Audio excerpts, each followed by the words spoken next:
Greetings, greetings to all. We don't heard it all now. Kanye West, Nick Cannon. When kicking knowledge goes wrong,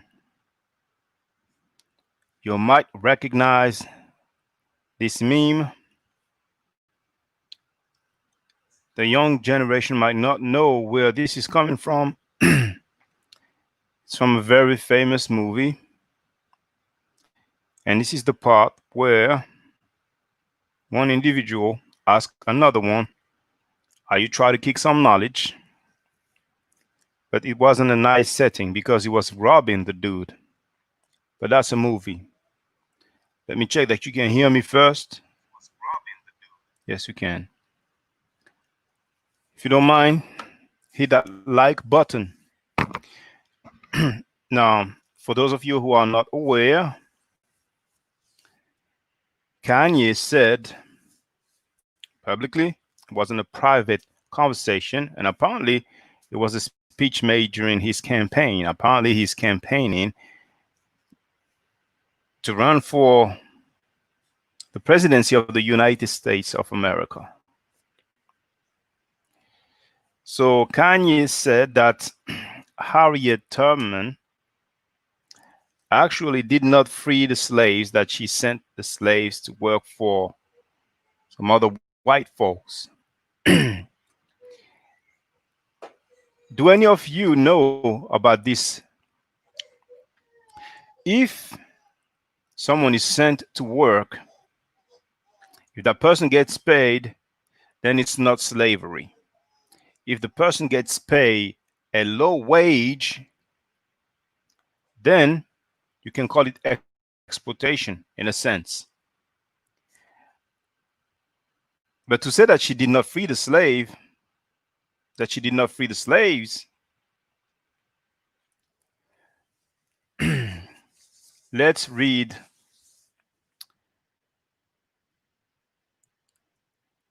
the entry for Harriet Tubman on the Encyclopedia Britannica.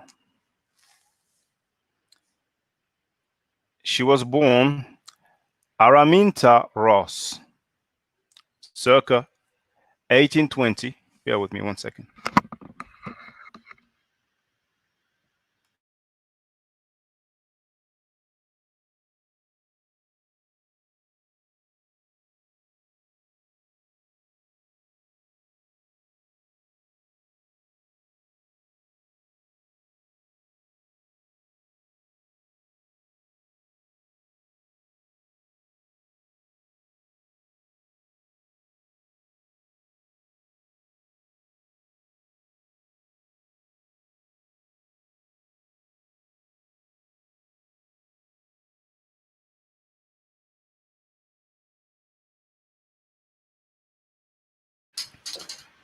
Thank you for waiting. So, Harriet Tubman was born Araminta Ross, circa 1820, in Dorchester County, Maryland, U.S. She died on March 10, 1913, in Auburn, New York. American bondwoman, American bondwoman who escaped from slavery in the South to become a leading abolitionist before the American Civil War. She led hundreds of bondsmen to freedom in the North along the route of the Underground Railroad, an elaborate secret network of safe houses organized for that purpose. Born a slave, Arminta Ross later adopted her mother's first name, Harriet. From early childhood, she worked variously as a maid, a nurse, a field hand, a cook, and a woodcutter. About 1844, she married John Tubman, a free black. In 1849, on the strength of rumors that she was about to be sold, Tubman fled to Philadelphia, leaving behind her husband, parents, and siblings. In December 1850, she made her way to Baltimore, Maryland, where whence she led her sister and two children to freedom. That journey was the first of some 19 increasingly dangerous forays into Maryland, in which, over the next decade, she conducted upward of 300 fugitive slaves along the Underground Railroad to Canada. By her extraordinary courage, ingenuity, persistence, and iron discipline, which she enforced upon her charges, Tubman became the railroad's most famous conductor and was known as the Moses of her people. It has been said that she never lost a fugitive she was leading to freedom. Quite an excellent track record. Not a soul lost. Rewards offered by slaveholders for Tubman's capture eventually totaled $40,000. Abolitionists, however, celebrated her courage. John Brown, who consulted her about his own plans to organize an anti slavery raid of a federal armory in Harper's Ferry, VA, now in West Virginia, referred to her as General Tubman. About 1858, she bought a small farm near Auburn, New York, where she placed her aged parents. She had bought them out of Maryland in June 1857, and herself lived thereafter. From 1862 to 1865, she served as a scout, as well as nurse and laundress for Union forces in South Carolina. For the Second Carolina Volunteers, under the command of Colonel James Montgomery, Tubman spied on Confederate territory. When she returned with information about the locations of warehouses and ammunition, Montgomery's troops were able to make carefully planned attacks. For her wartime service, Tubman was paid so little that she had to support herself by selling homemade baked goods. After the Civil War, Tubman settled in Auburn and began taking in orphans and the elderly, a practice that eventuated in the Harriet Tubman Home for Indigent Aged Negroes. The home later attracted the support of former abolitionist comrades and of the citizens of Auburn, and it continued in existence for some years after her death in the late 1860s. And again in the late 1890s, she applied for a federal pension for her Civil War services. Some 30 years after her service, a private bill providing for $20 monthly was passed by a Congress. That was Encyclopedia Britannica. Let me check if there are any comments before we go further. We have Servant of Yah who wrote Boys in the Hood. Yes? No, it's not Boys in the Hood, but it's among, if there's 5 top hood movies, for lack of better words, then it's in the top 5. And really, it might be the top 2. There are 2 hood movies that are the most known, and Boys in the Hood is one of them. So try again. Aaron Jacobs wrote, "We hear Hetepu Hotep, brother. Hotep sen. E.T." RP wrote, "Kanye is a product and prime example of racial showcasing confusion, a term created by Neely Fuller Jr. Some black get on and pledge their total allegiance to the dominant class." Servant of Yah wrote, "What? Um, is that for the guests of Boys in the Hood? That's not Boys in the Hood. That's not Boys in the Hood. Let me know, Servant of Yah. Try again. Dust yourself up and try again, like Aliyah said." Hatshepsut Ma'at Ray wrote, "Rahubat Zamar, greetings, Ma'at forever." So, Rahubat is a common greetings of Nubians. So, Servant of Yah, this is menace to society. I thought you knew already. Kane, portrayed by Tyrene Turner. So, Kanye is most likely going through some health issues, mental issues. It's nothing new. However, some people are already making excuses for his statement. Even if you like someone and that person makes a statement that is really far off, that is extremely inaccurate, then you have the right. It's not disrespectful. It's not an attack to say that you disagree. Not long ago, we had Nick Cannon who talked that black people being the true Hebrews and so on. So our celebrities going wild now. On another note, I saw some footage of a black lady vandalizing a Black Lives Matter sign or painting on the ground.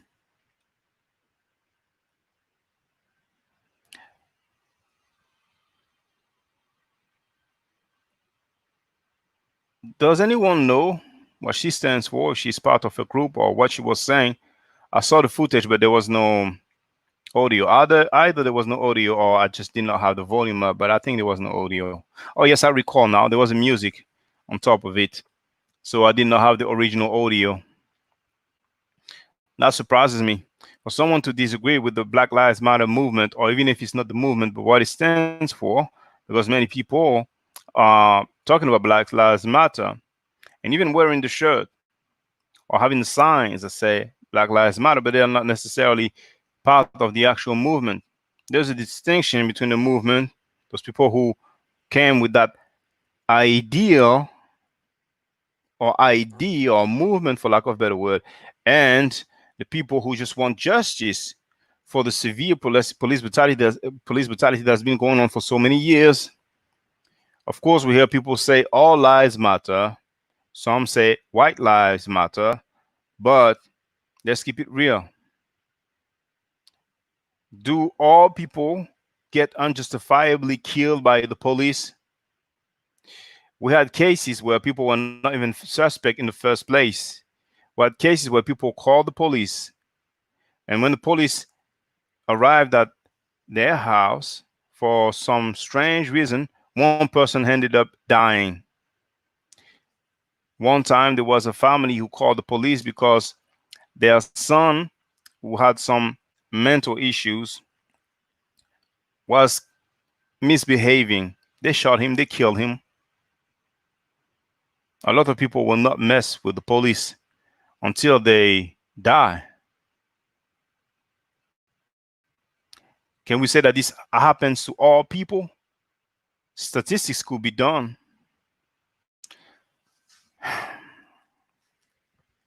So, what's going on with those celebrities? A lot of people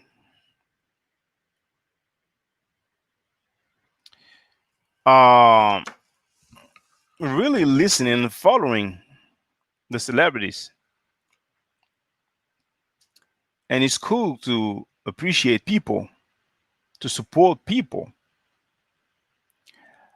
But to follow people when they are not necessarily skilled or the statements are far off, that can lead to issues, that can lead to problems.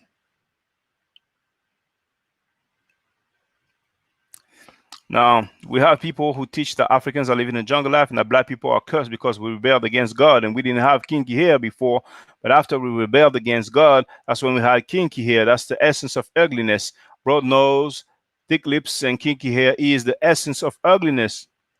We have people who say in writing in their own book that sending 360 slaves to Muslims is victory.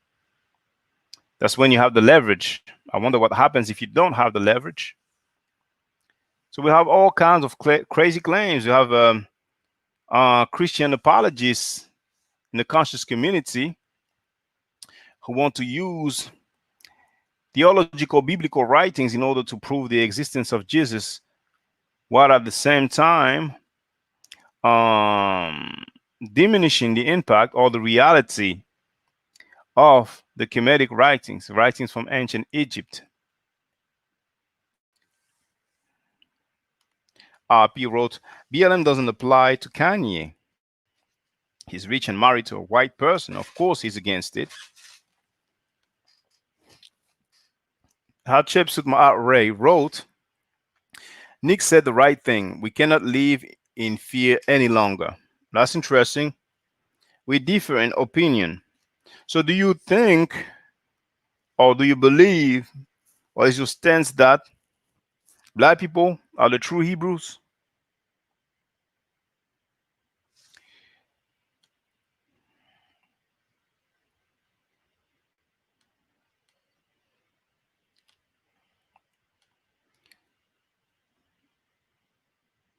Let me know, Hatshepsut. Let me know.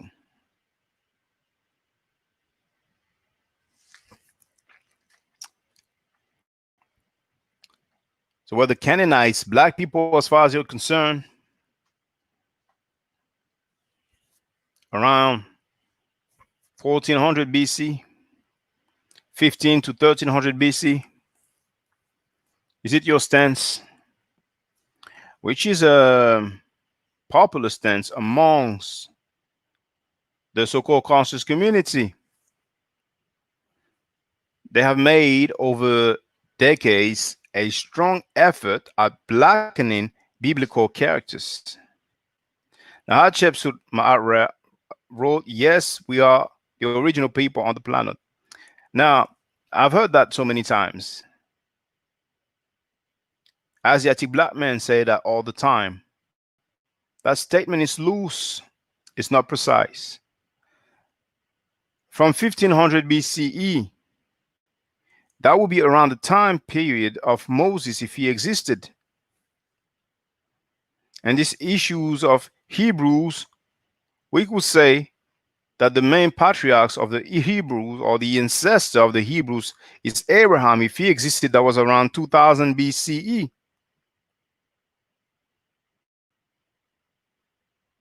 So when they went into Canaan, according to the Abrahamic literature or biblical narrative, that was after the Exodus.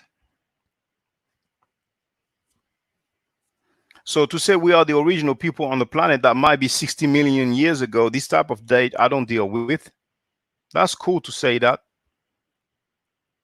But I'm asking about a particular time period in a particular place. RP wrote, I don't believe it personally. Hatshepsut wrote, I know Buddha was black and they hide it. I mean, the original statues have burned to nuts. Okay. So, just for the record, just for the record, just so that you know, I will show you a little some. And it goes along with what Nick Canaan was saying.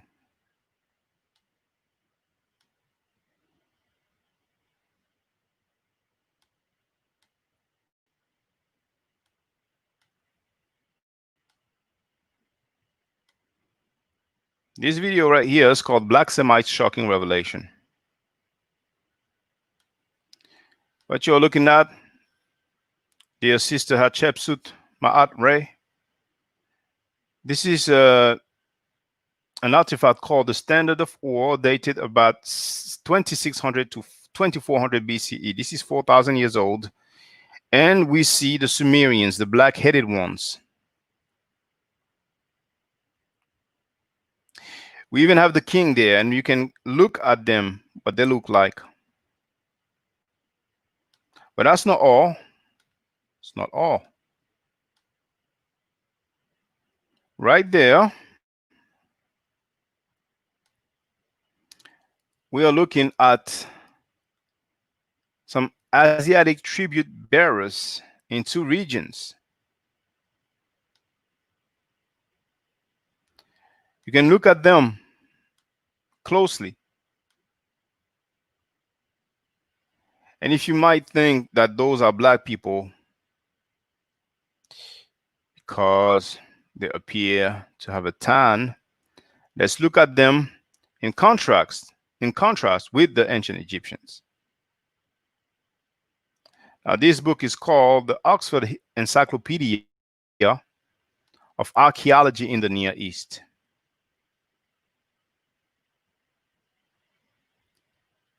And here, let's look closely. We have a depiction here, but we're going to deal with a painting, representation with color. Page 411, just like the info, what's the 41 Here we have those Canaanites, and those are the Egyptians. We can clearly see the difference in skin tone, and we can see their phenotype. They usually have that kind of hair and beard. Look at your Canaanites.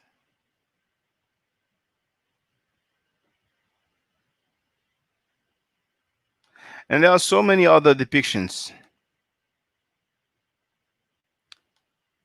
So, no. Where is where's that thing? Okay, maybe like that is going to appear. There it is. Oh, hold on. Oh, what the? Okay, I know. I know. Might do it like this, like this, like this. So that was just for the record. There are so many other depictions of those people from the Levant, the Near East, Sumer, Akkad, Mesopotamia, Sumeria. Aaron Jacobs. Oh, by the way, I always forget that. I always forget that. Here's a link to join the discussion. A oh, snap. Let me delete that. I cannot delete that. Link to speak with webcam or microphone. There's a link. Anyone wants to join the discussion. So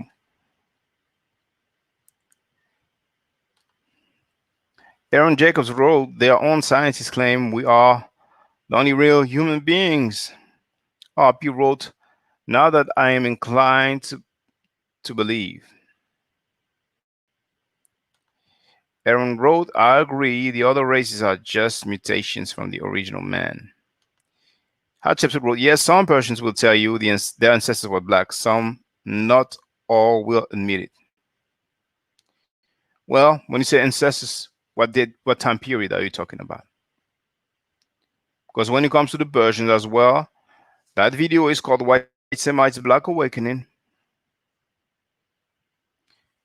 And I show depictions of Persians, people from the Near East, Mesopotamia, Sumer, Akkad, the Levant, the Middle East. They were white, Caucasian, from about 2000 BC to more later times, up to 700 BC. Even in Syria, there are so many depictions in BC time. They have always been white Caucasian from 2000 BC, more or less, to more recent times. So if they were black 10,000 years ago, fine. People want to argue that, it's on them. When it comes to records, I don't think there's any that they can show us that will give us an indication of their physical trait or characteristics. But we do have depictions of them from the said period that I've mentioned. We can start from 2400 BCE, 2400 BCE, with the standard of Ur, where Abraham is said to be coming from. RP wrote, I think some black people are attached to the Semites because the Semites are protected people. Hatshepsut addressed Aaron, saying that she agrees That is why they depend on our blood cells and tissues to live.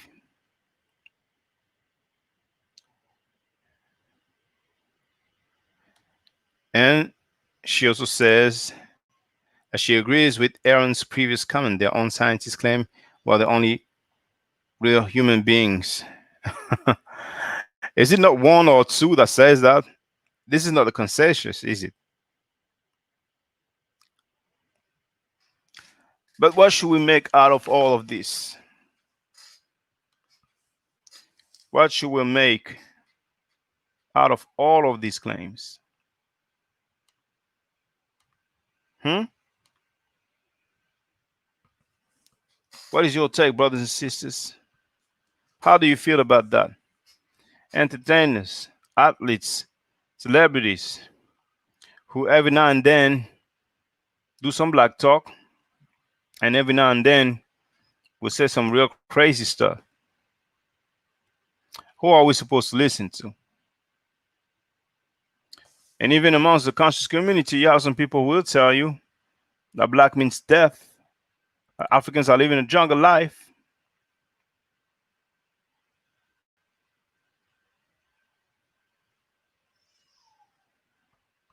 Amongst the conscious community, you have people who will say F commit. Just like about a decade ago, someone said, throw commit in the garbage can, throw my out in the trash can, throw I'm in rather slave making God away. Same one who said, our own children are being kidnapped by ideologies other than Islam, gangs, Afrocentricity, and the so called culture of hip hop. Let me see if I can find that one because you might not believe me.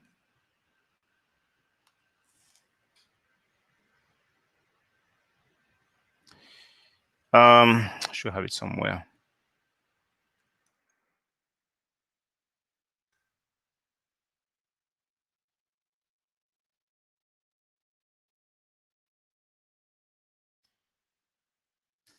Okay.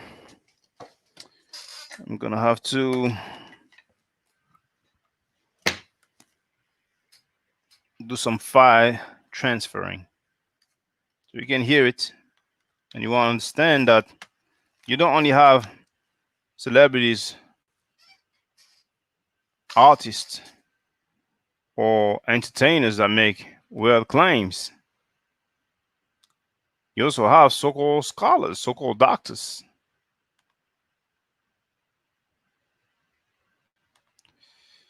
Now, won't be long.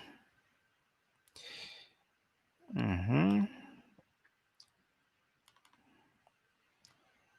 I'm looking for it so you can hear it from the horse's mouth. Oh no, no, hold on, and keep the comments going. And also, if you don't mind, hit that like button, brothers and sisters. How many likes do we have?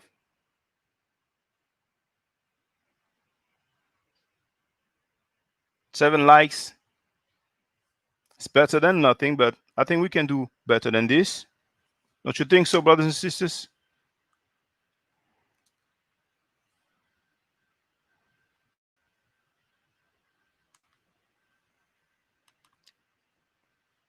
You will hear it, so you know I'm not making this up.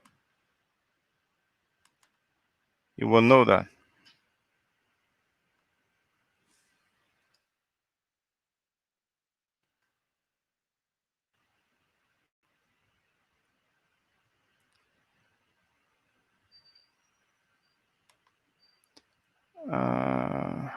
Haha, found that one.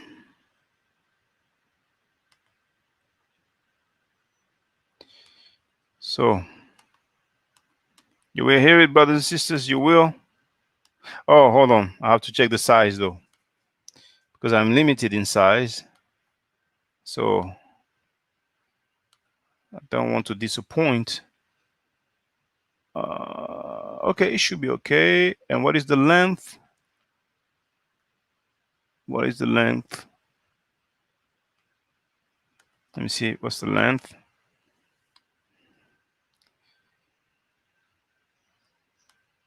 That's fine. So let me prepare that one so you can hear it. Oh, yes. Oh, yes.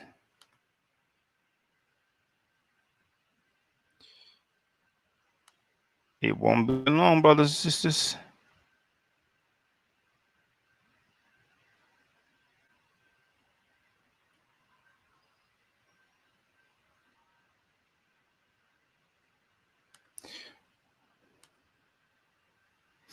Okay, that's the title.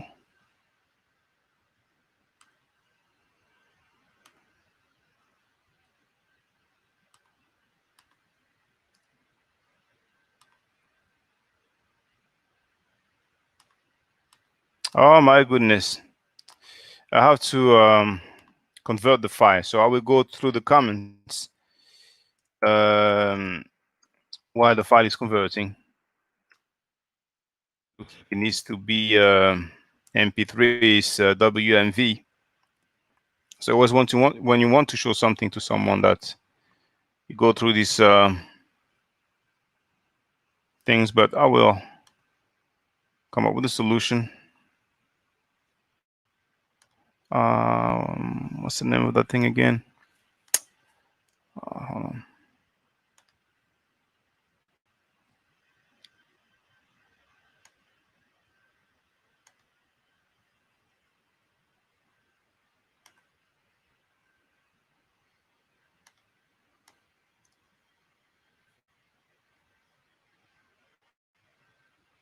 That's the one. Okay. So now the file is being converted. Let me go through the comments, brothers and sisters.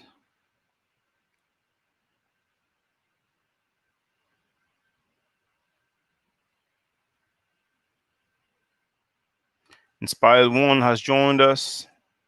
Greetings to you. Hatshepsut wrote, "We can breed dogs, so why not human beings and different races?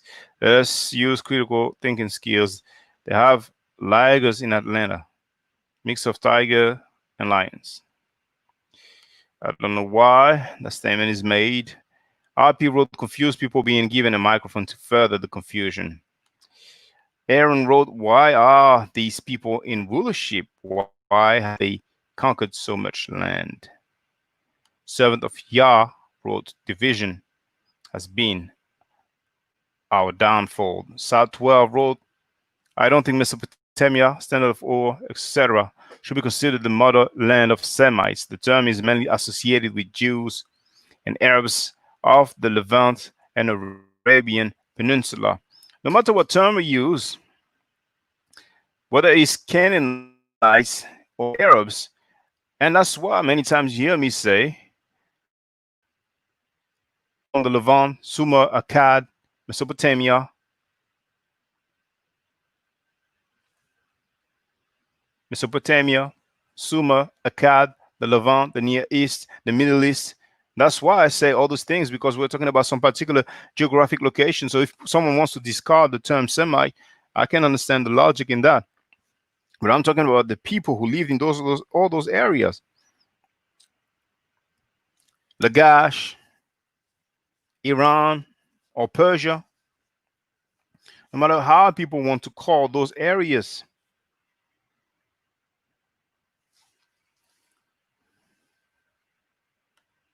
Servant of Yah, thank you for hitting that like button. Hatshepsut wrote, according to Dr. York and others, there are 9 different types of black people. We are not the same on the African continent. Example, Nigerian versus Ethiopian, Khoisan. Well, okay. To each his own. RP wrote, everyone watching, thumbs up. Yes, thumbs up. Hit that like button. Thank you, Hatshepsut, for hitting that button as well. Um, Servant of Yah wrote, we do not understand our history, and many of us don't care to investigate. Keep the comments going. Let me see if the file. Okay, it's almost finished. It's 93% now. Hatshepsut wrote, they say if you want to hide something from a black man, put it in the book. We need to stop that curse. Which curse? Oh, of not reading. That's not all of us, just a saying. Sat 12 wrote, Nick Cannon said, we are the Semitic people. We are the true Hebrews. And if he's talking about the black Hebrew Israelite movement, he's talking about Deuteronomy 28:68. Well, he was talking about Hebrews, Semite people, Semitic people. He was talking about people from Palestine or Canaan or nowadays Israel. He's talking about the people originally, the original Hebrews or Jews. So that's the area of Canaan. Matt Forever wrote, and also they intend Egypt to mean bondage, and the link that is a prophecy about America. Return of the brother wrote, the people were black. Canaan is of Ham. That's what it says in the Bible. But we're dealing with history, not theology.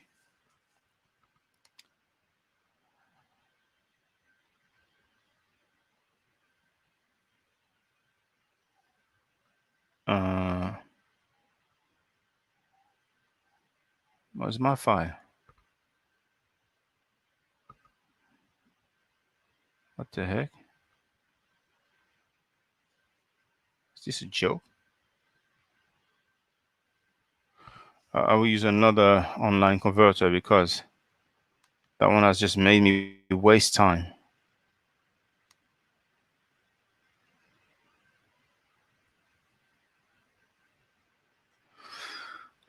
Goodness. At least it will be there for future broadcasting.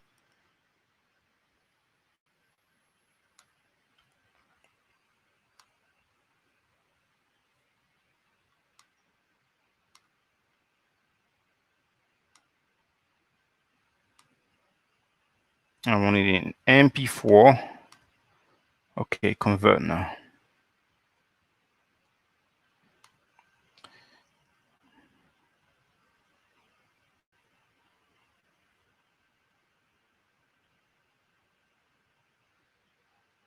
Keep the comments going, brothers and sisters. Let me see how many likes we have.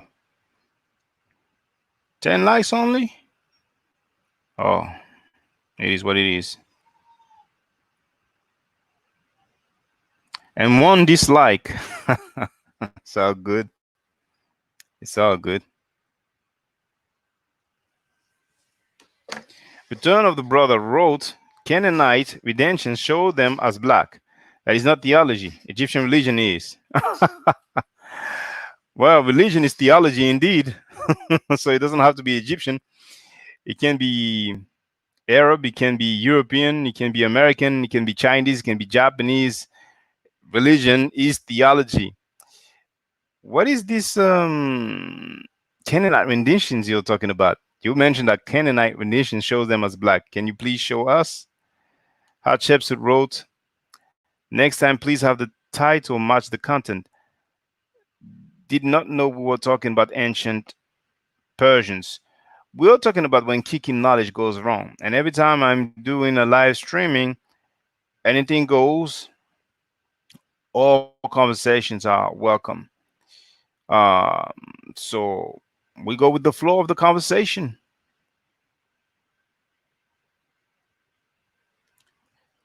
47%, 48%.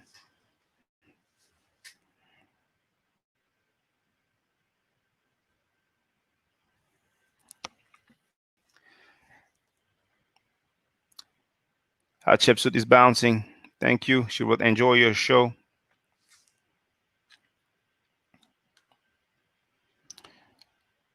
I mean, when it comes to Kanye,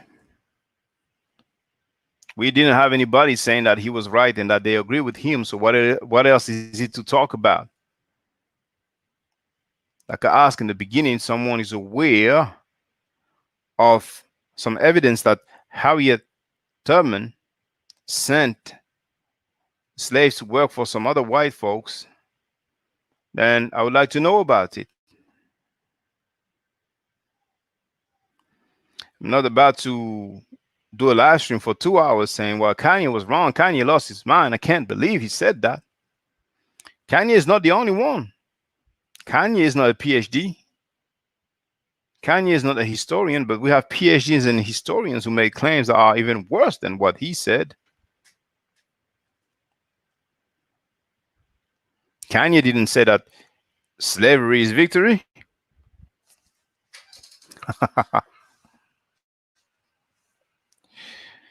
Sat 12 wrote, Deuteronomy shows that blacks of America fulfill the prophecy. Please check out that verse. They say Egypt there means bondage, it means America. Sat 12, are you a Hebrew Israelite? Because you're asking me to check some theological writings and you're tying that theological writing with some historical fact.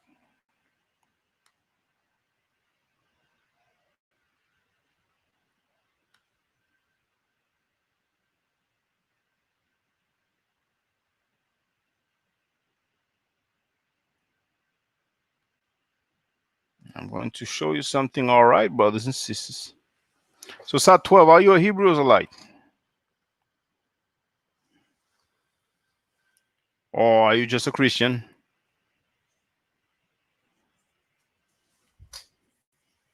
Let us know. Let us know what you stand for. Let us know what your foundation is. So far, it appears to be the Bible, and to each his own. Sat 12 wrote, no, just want you to see their main number one claim. Okay. Well, their claim is fine, but it's from the Bible, and I'm dealing with the history, so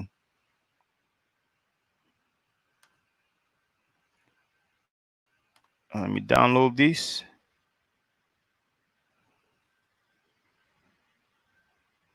Now let me upload this so I can let you get a flavor of what we are dealing with. Hey. So it's uploading. It shouldn't be long now. Shouldn't be long. Keep the comments going in the meantime, and your questions, whether you agree or disagree, feel free, brothers and sisters. We don't hurt it all now. We don't hurt it all. Maybe celebrities, athletes, and entertainers will take over the conscious community, and they will start kicking knowledge. What is the result going to be?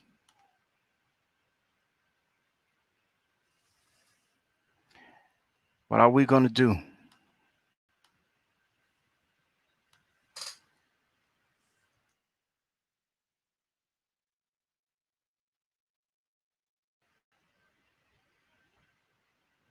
Oh, that one will be interesting as well.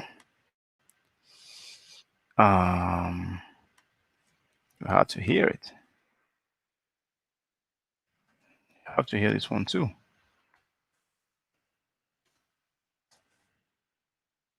You have to hear this one too. So I think now it's probably ready. No, not yet. Won't be long. Won't be long. Let me download this one.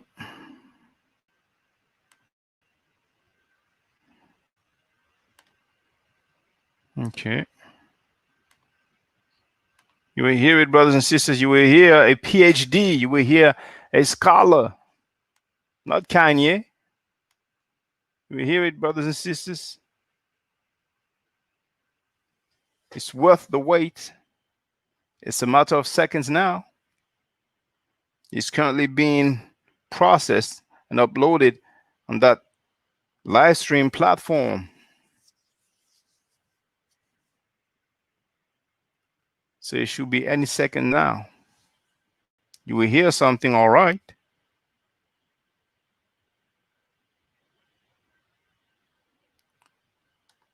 The channel of the brother is asking, they say, we don't heard it all in France. Well, we have a French way of saying it. Sat 12 is saying, I haven't researched it yet. I'm sorry. Yes, I haven't researched it yet. Is Kanye distorting some facts about Harriet Tubman, or was his comment completely out of the blue? If there's facts, then people can tell us where it lies. What is a shame is when someone is reaching and saying something real out there, and people are wondering, well, maybe there's some truth into that. That's how, for a good while, we have people dealing with metaphysics who've been saying the weirdest claims in the world, And some of our brothers and sisters who live on the moon have been trying to figure out if there was any facts about their claims, because we have some brothers and sisters who will look for facts. If you tell them about Lemuria, Atlantis, they will look for it. They will tell you about Pangea. They'll tell you, but back in the days, all the continents were together. There's this great civilization underwater, Atlantis. We don't heard it all, really. We have dudes talking about John the Baptist is real because he's confirmed by Josephus. We have some conscious community quotables. Flavius Josephus has confirmed the existence of John the Baptist. Isn't that something? Isn't that something? And that about a female dog. Oh my goodness. Okay. With my phone's connection, hopefully it will be quicker because it's been a while now. The video is not long, so let's give it a little boost. Oh, there it is. Listen to it, brothers. Just when I'm that's how it is. Listen to these brothers and sisters. Thank you for waiting. Our children are being kidnapped by ideology other than Islam. Gangs, Afrocentricity, or the so-called culture of hip-hop. We're losing our children to all of these other ideologies because Islam is everything.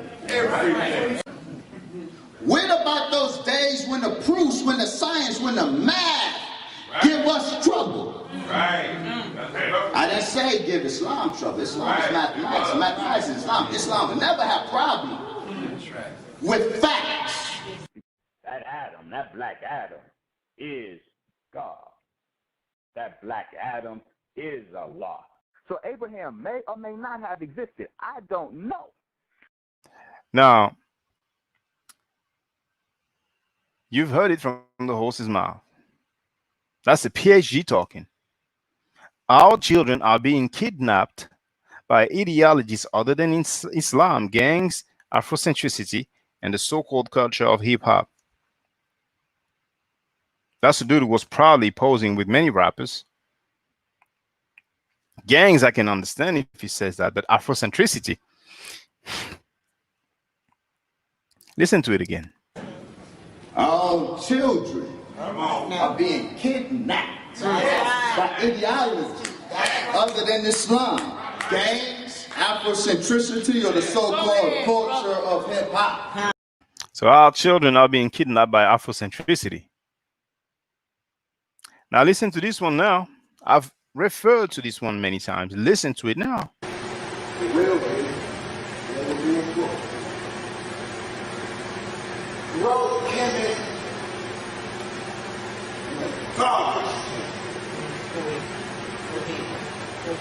If you want to get authentic, come on, go ahead. About blacks conquering blacks. Throw Maya in the trash can. Throw Alvin Rock, the slave making God away.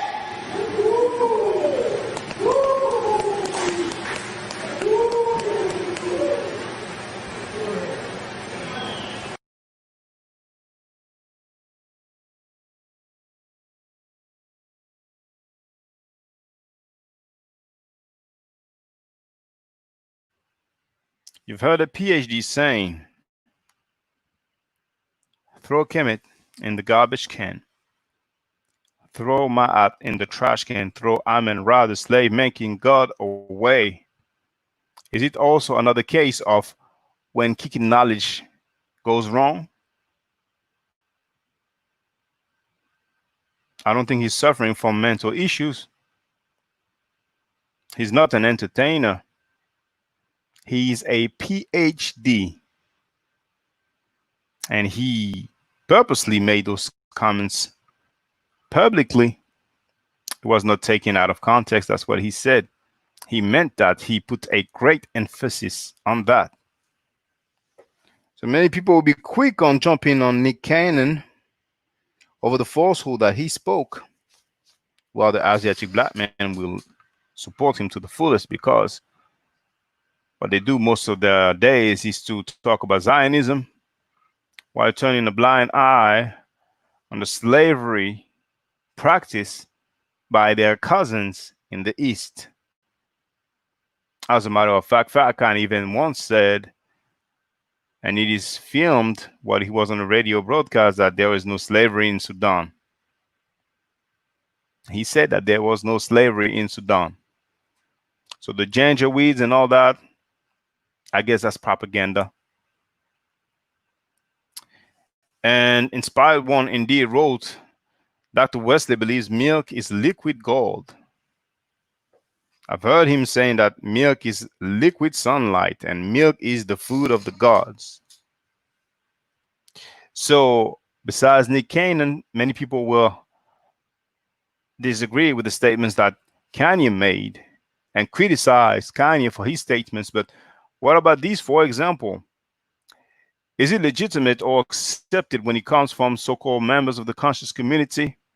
Or do you need to have a PhD to be able to say that milk is the food of the God, and for them to say that our children are being kidnapped by ideologies other than Islam?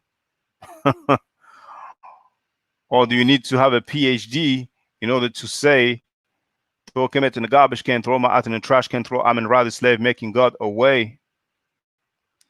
That kind of statement gets you invited on radio broadcasts, and it was the case. And not only once, more than once.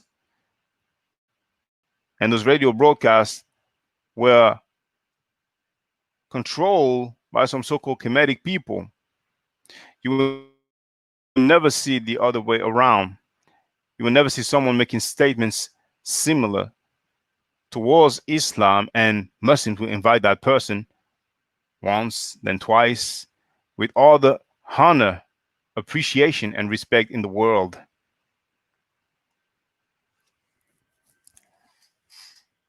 Inspired One wrote, Josephus authored two accounts of Roman conquest, one written in Greek and another in Aramaic. The Aramaic version was specific to his people, Jews, and the Greek version was for the Romans. All copies of the Aramaic versions were destroyed by the Romans.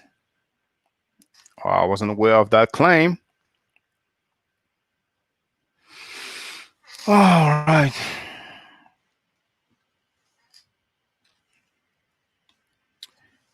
We really don't hurt it all, brothers and sisters.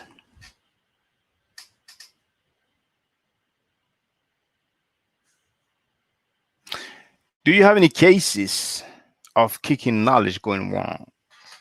Have you heard some claims about history? All kind of claim about history, black history, ancient history, even if it's not black. Some claims that you felt were really out there, that it was really reaching, really inaccurate, or even BS. Do you have any examples? Do you have any cases? Have you ever read or heard something, or have you ever seen something? If maybe it was a video.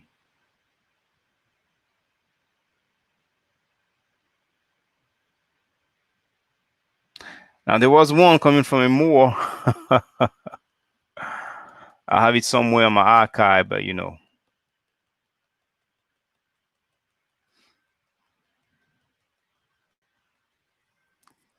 if I tell you what it is, you will most likely not believe me.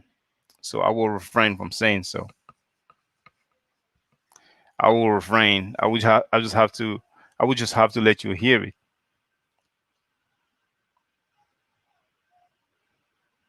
Tab 12 wrote, I wonder what Kanye might say about Malcolm X. Well, I know what Wesley Muhammad said about Malcolm X. He said that Malcolm X was bamboozled.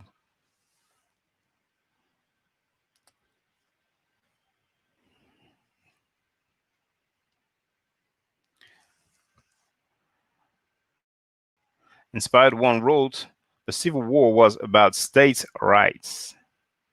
And going back to Malcolm X. Oh, you know what? This is what we're gonna do.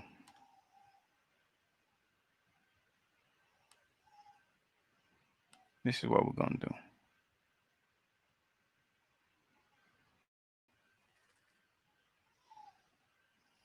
I will look for it.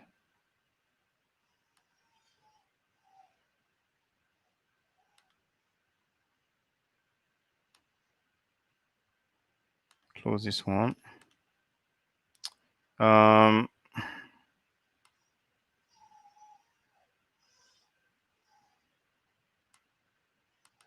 I'll look for a little some.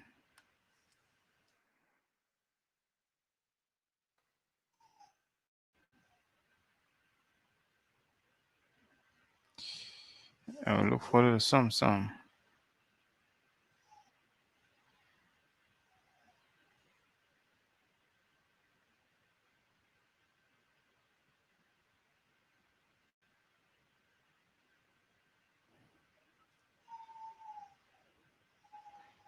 Not this one.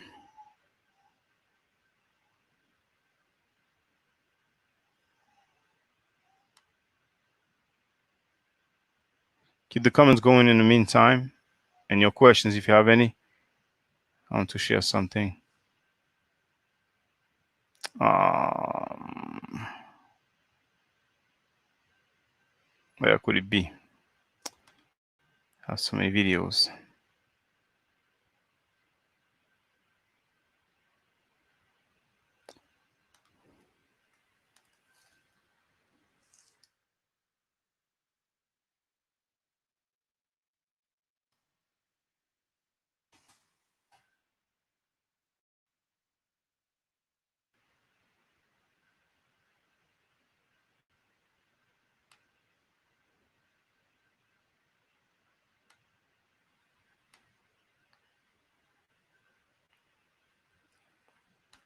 I'm looking for better quality.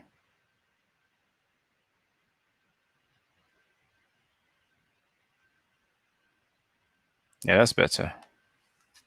That's better.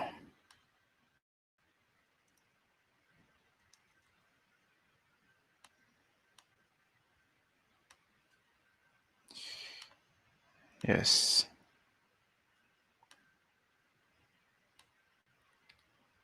Hold on, not there. There. There. MP4.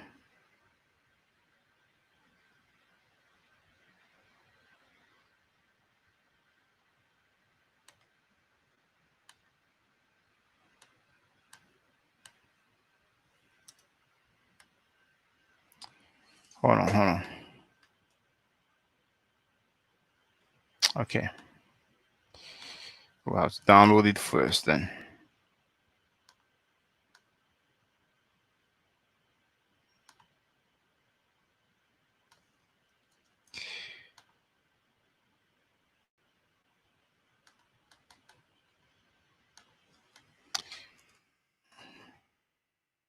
Bear with me. Bear with me. Let's do this real quick.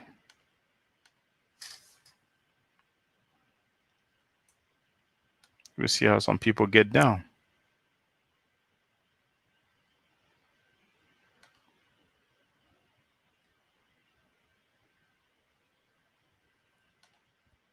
Keep the comments going, brothers and sisters.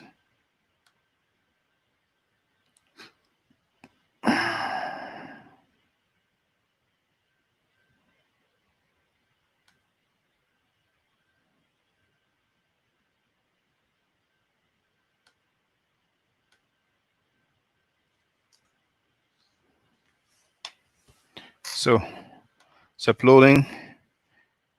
In the meantime, RP wrote, please don't let him say anything about Malcolm. Inspired one wrote, I'm still a little unclear regarding the Nubians, Syrians, and the other phenotype you are describing. Were they all different types of people of color, or was one supposed to be Caucasian? The Caucasian ones are most definitely the Syrio-Palestinians, or Canaanites, if one will, and the Libyans, I suspect so as well, even though they have that lock of braided hair. But that's not the only one, though. That's not the only depiction of Canaanites. I showed one earlier. You have some in the video entitled White Semites Black Awakening. You have some in the video entitled Black Semite Shocking Revelation. The titles seem similar. One is White Semites Black Awakening, and the other one is Black Semites Shocking Revelation. You're welcome, brother. Now, still converting. Asad 12 wrote in 2018, Kanye said slavery was a choice, but also said, if this was 148 years ago, I would have been more like Harriet or not. I'm not really 100% sure that he did say that slavery was a choice, because I've been looking for the actual footage of him saying that, but I didn't find it. So I suspect that maybe his words were twisted a little bit, even though it appears that he said something kind of foul or out there. But somebody might be able to share a link for me where I can hear him say that slavery was a choice. I'm not denying he said that. I'm just saying I did not hear it. I looked for it for a while and I got tired of not finding it quickly when the whole world was saying that he actually said that. So 12 wrote, this is a problem, what we listen to entertainers on politics. Listen to this, brothers and sisters. Yeah, I love Elijah Muhammad enough that if you attack him, I would kill you. Yesterday, today, and tomorrow. And I'm not a killer, but neither are you. But if somebody attack what you love, each one of you in here would become a killer instantaneously. Am I lying? Mother, let somebody look like they're attacking your child. Here's a woman who fought a bear because the bear snatched her baby. And she ran the bear down, screaming until the bear dropped her baby. Love casts out fear. We don't give a damn about no white man law when you attack what we love.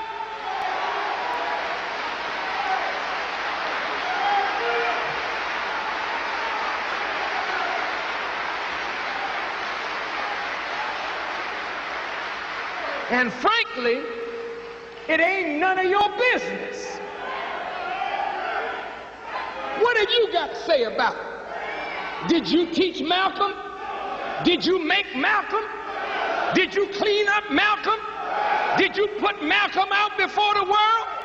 Was Malcolm your traitor or was he ours? And if we dealt with him like a nation deals with a traitor, what the hell business is it of yours?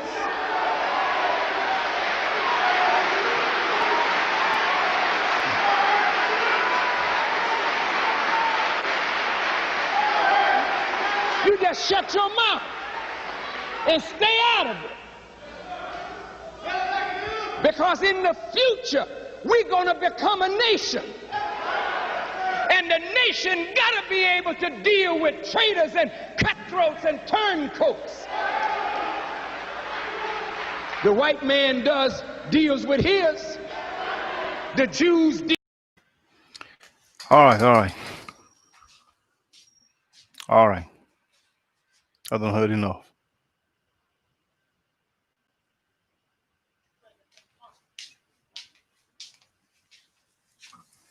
I don't heard enough.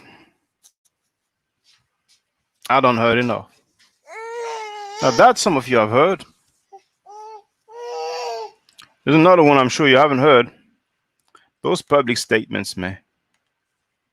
So you disagree with someone, you criticize someone, and when you get shot in front of your wife and children, someone will come up and say, "What the hell business is it of yours?" You just shut up and stay out of it. Is that being on code, brothers and sisters?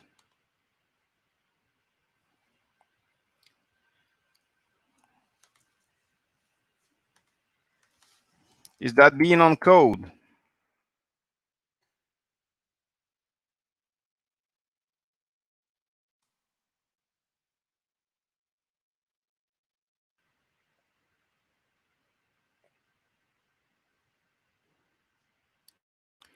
Keep the comments going. I will go through them.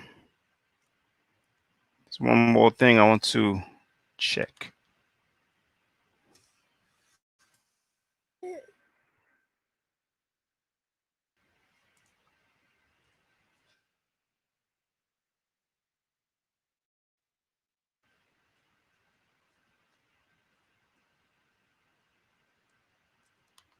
That's the one.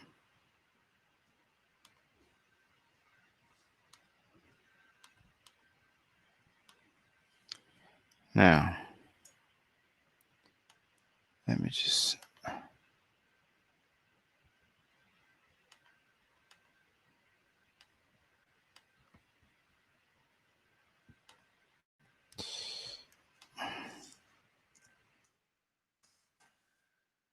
Keep the comments going, brothers and sisters. Just about to check something.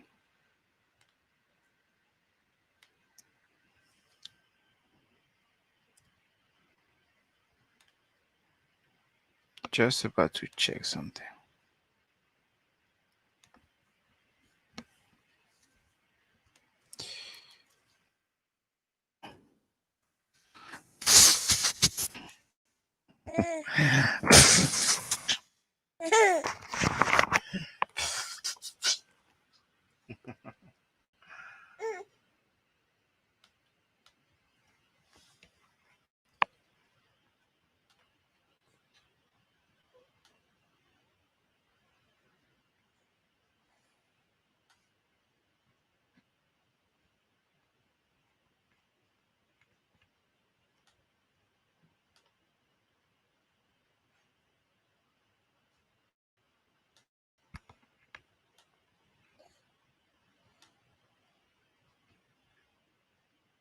So let me go to the comments now.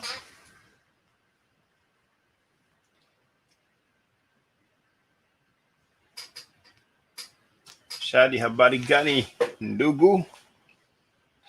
Karibu. He wrote Kanye has lost his damn mind. Inspired One wrote, paraphrasing, he said, the slaves outnumbered the masters yet remained in bondage, thus they chose to stay enslaved. Other people summarize his statement as saying slaves chose to stay slaves and chose.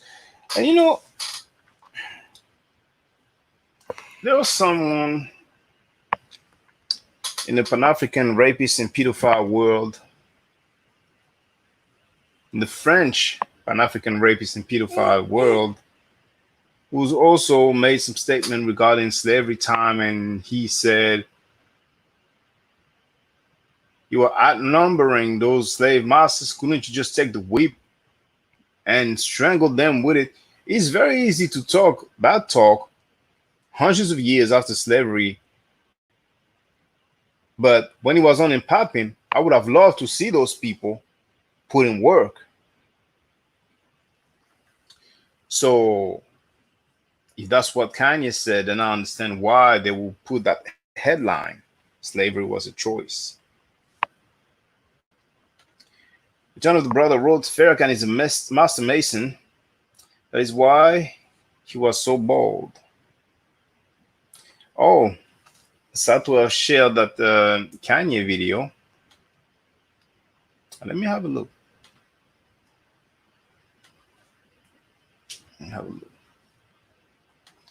But apparently, he never said a sentence such as slavery was a choice. Apparently, that's what the media put forth.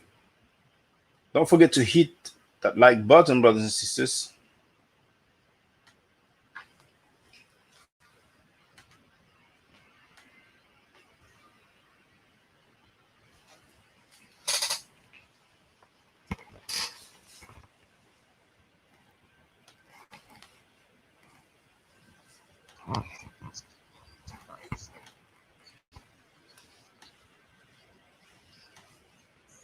I'm just listening to that Kanye West clip.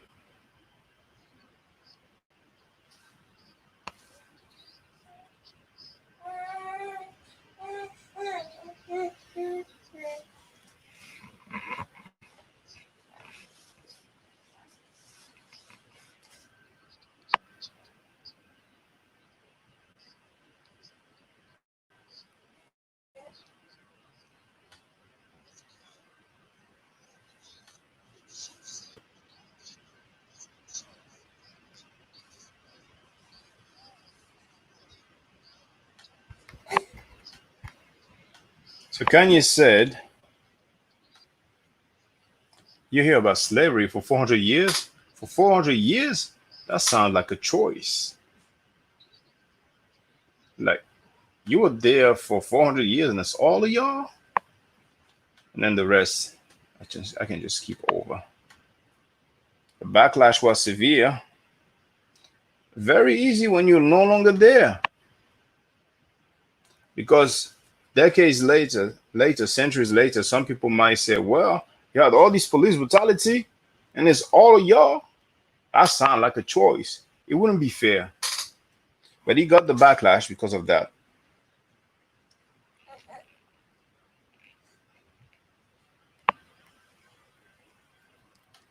Aaron is greeting you, sis.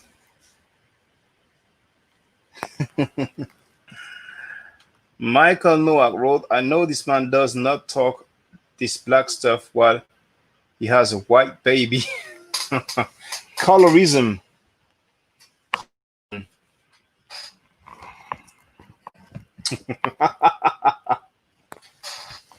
She's not right. She's not white. She's not white. She's very light skinned. She's not white. Colorism. As she grows, you will see her features. Now, Inspired One wrote, "Troll alert." Shaka. Aaron Jacobs wrote, "I've done enough research to know the white man made up religion of Islam, and yes, I agree. Facebook is a high ranking Freemason. I'm sorry, Farrah Cook is a high ranking Freemason." I'm just reading the statements. Aaron Jacobs wrote, "Lol, a white baby." Inspired One wrote, "I suspect Michael Nowak is a troll. I do not appreciate his comments." I don't appreciate it either, but he was his attempt at throwing me off guard. He thought that he had the great sentence that would just destabilize me, but it makes me laugh more than anything. Shadi Afro wrote, "The problem is the masses look up to celebrities as some kind of god."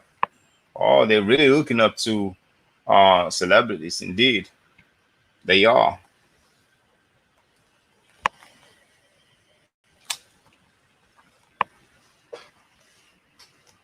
But then again, do they have many scholars that they can listen to, that they can get in contact with, that they can get in touch with if they have questions to ask? Besides Abrahamic people who will tell you those narratives, such as black people are disfigured because they rebelled against God and we didn't have kinky hair, and the broad nose, thick lips, and kinky hair is the essence of ugliness, or the curse of Ham. We all know the curse of Ham or curse of Canaan. So besides the Abrahamic people who teach on both sides of the Abrahamic major spectrum, Christianity and Islam, that black people are cursed, do they have people that they can talk to get some enlightenment, to learn about history? Do they really? People who will not talk smack. And these elders, like when they're gone, like Griff did with John Henry Clark, people who will not plagiarize, like many people do in the so-called conscious community. I don't know. Sat 12 wrote, I'm American, don't know much about it. What is your opinion on violence in Sweden against blamed on Somalis and other immigrants? I wasn't aware of that, but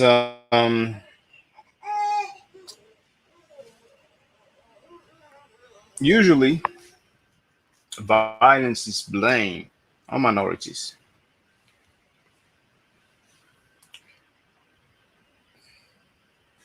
So maybe there is indeed some violence. I don't know. I'm really not aware of that. I'm really not aware of that. But sometimes you have some Somalis who get busy. Somalia is no joke. There hasn't been a stable government for a very long time. Very often, Mogadishu or Somalia at large was referred to as one of the most dangerous places in the world. So they come from a war-like environment. So sometimes some of them get busy. They don't play that stuff. They don't have time for that. Sometimes in refugee camps, where you have people of many different nationalities, you hear about people getting murked. Because some people come from areas where it was war.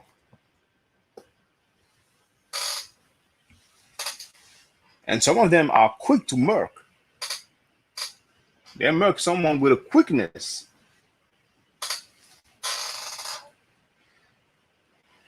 Inspired one wrote, no people they can't talk to because of self-importance. Because you have to wonder, really, besides those Abrahamic people who teach that black people are cursed, can they really talk to people who will tell them facts and truth?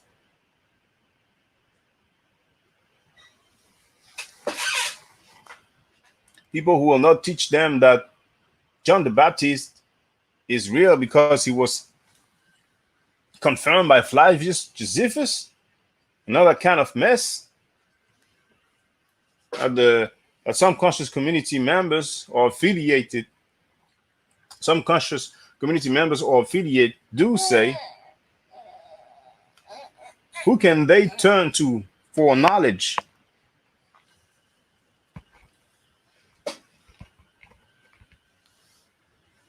Can they learn about historical facts and records and reference? Can they learn about pre-colonial Africa? Can they learn that before the transatlantic slave trade, there was the sub-Saharan slave trade that started before and lasted longer, and in some parts of the world is still going on? Can they learn about an empire that lasted for at least 3,000 years and that was fully functional, such as Kemet, without some conscious community members disrespecting Kemetic people, using terms such as Egyptomaniacs and Hotep N-words? Can they? How will they feel if they see that online it was a trend for many years to say, oh, that's just a Hotep N-word? Because those people use that to vilify Kemetic people, people who are influenced by Kemet, people who appreciate Kemet. Could it be someone's fault?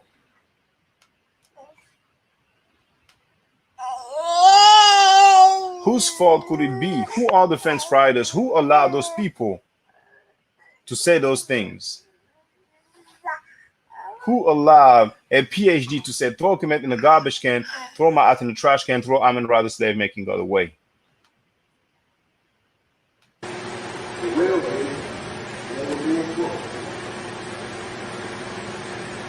Kemet in the garbage. If you want to get off sensitive, Come on, go ahead.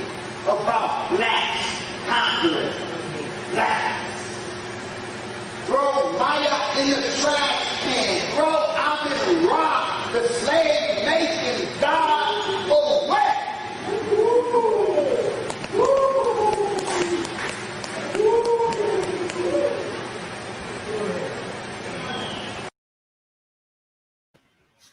and you can hear the people clapping.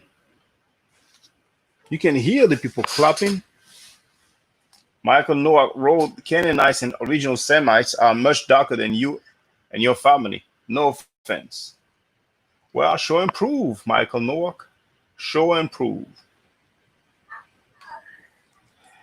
Psalm 12 wrote, and also for the record regarding that statement, someone having dark skin does not necessarily mean that he is of black African descent. That's just for the record. Psalm 12 wrote, what is your opinion on this? I saw some people trying to claim white features on this famous Akhenaten statuette. Well, let me check the link. Let me go on the link.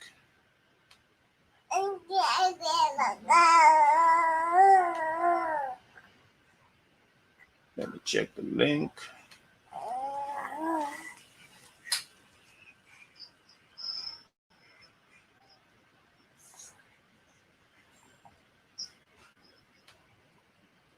Oh, there's a couple of links now.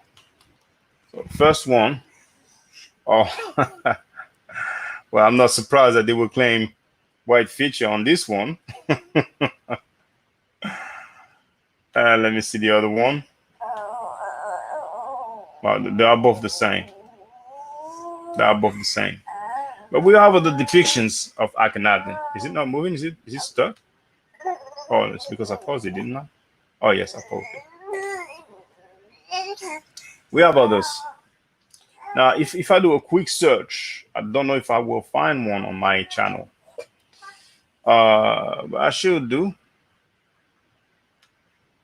Well, I should have some. I'm not sure. Oh, you know what? I think I have some from the museums that I've been to recently, but I've not uploaded everything yet.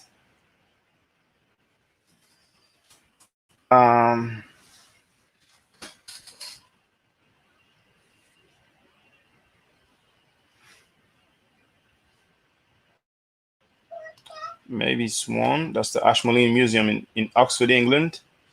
Let me scroll through. That's Nefertiti. I don't think we see Akhenaten in that one.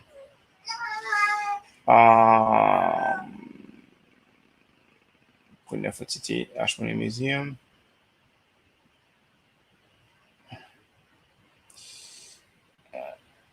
Okay, let me check that video about the Amarna Revolution.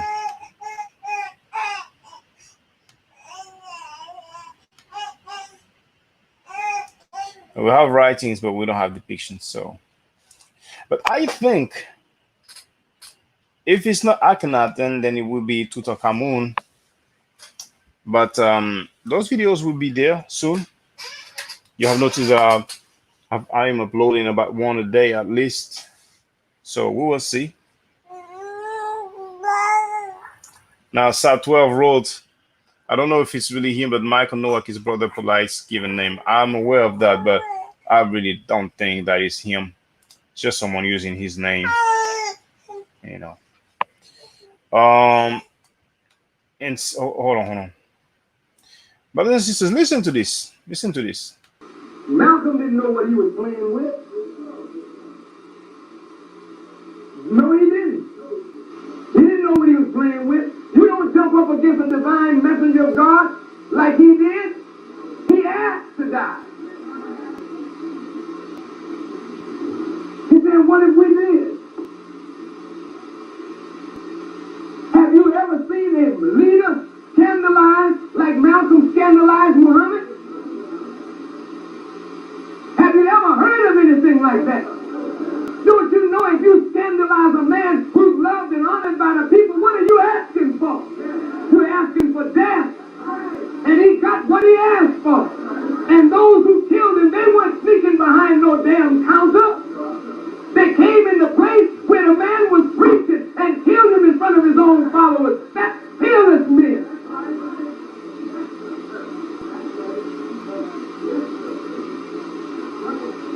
Folks, you don't have no leader.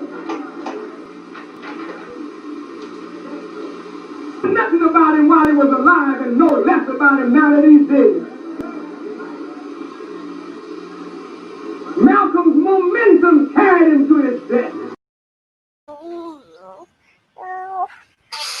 So that was Farrakhan talking about Malcolm X killers, the killers of Malcolm X, and sounded like he was praising them. He said that they were fearless. They were fearless. But anyway, that was just for the record. That I know a lot of people are not aware of. The previous clip when he said, frankly, it ain't none of your business. You just shut up and stay out of it, and so on. And if we dealt with him like a nation deals with a traitor, on that audio, you heard Farrakhan saying when some people are asking, did you Muslims kill him? And the messenger said, well, what if we did?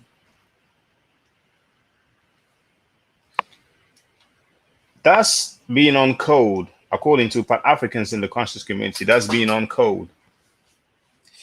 So moving right along, the inspired one wrote, even Rabbi today acknowledged that Josephus' credibility is problematic. Yes, he is the major source of Jewish and Christian thoughts.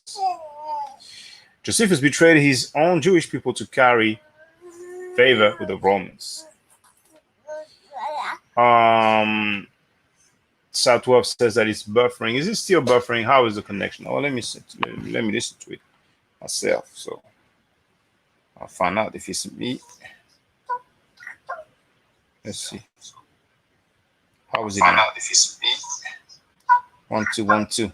Let's see. Well, it sounds okay. How is it? Find out if it's me. 1 2 1 2. Sounds like on my end, so it must be your. It might be your connection, brother. How many likes do we have? 13 likes only, and 2 dislikes. That's fine. That's fine.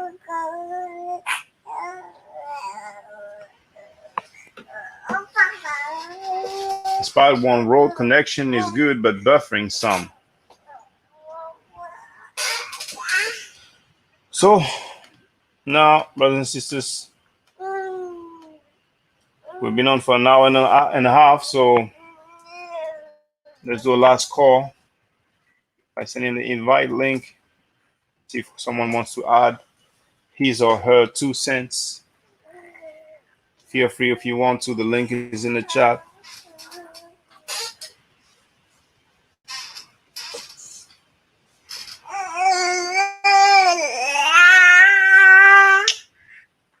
I feel like I stated my piece. Satwa said that he is good now. I feel like I stated my piece. We have to wonder, who can the younger generation listen to besides those who teach that black people are cursed, that the black African phenotype is the essence of ugliness, that Africans are living in a jungle, that black means death? Who can they have access to in order to learn some history, some facts about records, about timeline, about culture? Besides people who said, throw Kemet in the garbage can, throw him out in the trash can, throw Amin rather slave, making God away. When we listen to all those people who are Pan Africans and the conscious community at large, it sounds like the best thing ever is to be Abrahamic. Oh, Inspired One has joined us. How are you? Brother, how are you? Good. Hey, you know, Anthony Browder has this poster. Are you familiar with it? Where he shows civilization starting near Kemet all the way up to the present. Are you familiar with that? I did not know that this was Anthony Brothers, unless there's another one who has that poster. But I guess where I was going is, if and I have it coming. I did buy it, so I'm having it delivered. But don't you think that that would help explain Islam, Christianity, and Judaism if people could see pictorially where each one of them fits from the different BC eras and AD eras? So you could say, do you see where Islam starts? Do you see where Judaism starts? So everything before and everything after is either a copy or the original, or you're making a copy of the original, right? Do you see what I'm saying? So if a Muslim makes a statement, you could say, okay, brother, you believe that, but let me show you what was there before you. So it's possible that this was a copy of something from Kemet, because that was the birthplace of civilization, Christianity, Judaism, and Islam. That's the birthplace. So isn't it possible that something was copied in Kemet and was distorted and over the years transformed into what people are following today? Well, what you said is very interesting, and I had a quick look at the poster, and I was thinking about another poster. I had a quick glance. He has a small version for $50 Yes, and that's a it. large version for For $100. But yeah, there's another poster that is quite popular on social media because quite regularly it pops up in my feed, and it's someone else who does it. But when it comes to those Abrahamic belief system, what those people are trying to do, the Abrahamic believers, they are trying to push back their religions. For example, Wesley Muhammad, when he had a debate with Natural Tahudi, he put up some uh, records with mentions of the Canaanite deity El, or to be precise, it was spelled Il with the letter I and the letter L. That's the same as L. Now, El, Elohim, Elo, for those who know a little bit of those terms. And he said we have a mention of Allah before Asar. He showed the depiction, which is allegedly the oldest um, mention of Asar or record with the name Asar. And he said, here, before Asar, we have the name Allah. And what is funny is that on the screen, it doesn't even say Allah. right. Okay, one moment, please. Hold on. Hold on.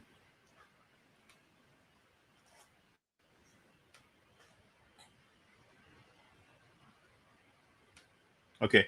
So it doesn't even say Allah. It says Il or El. Right. And that's crazy to me. And he might not be the only one doing that. He might not. But that's I find it very amusing. His deity is Allah.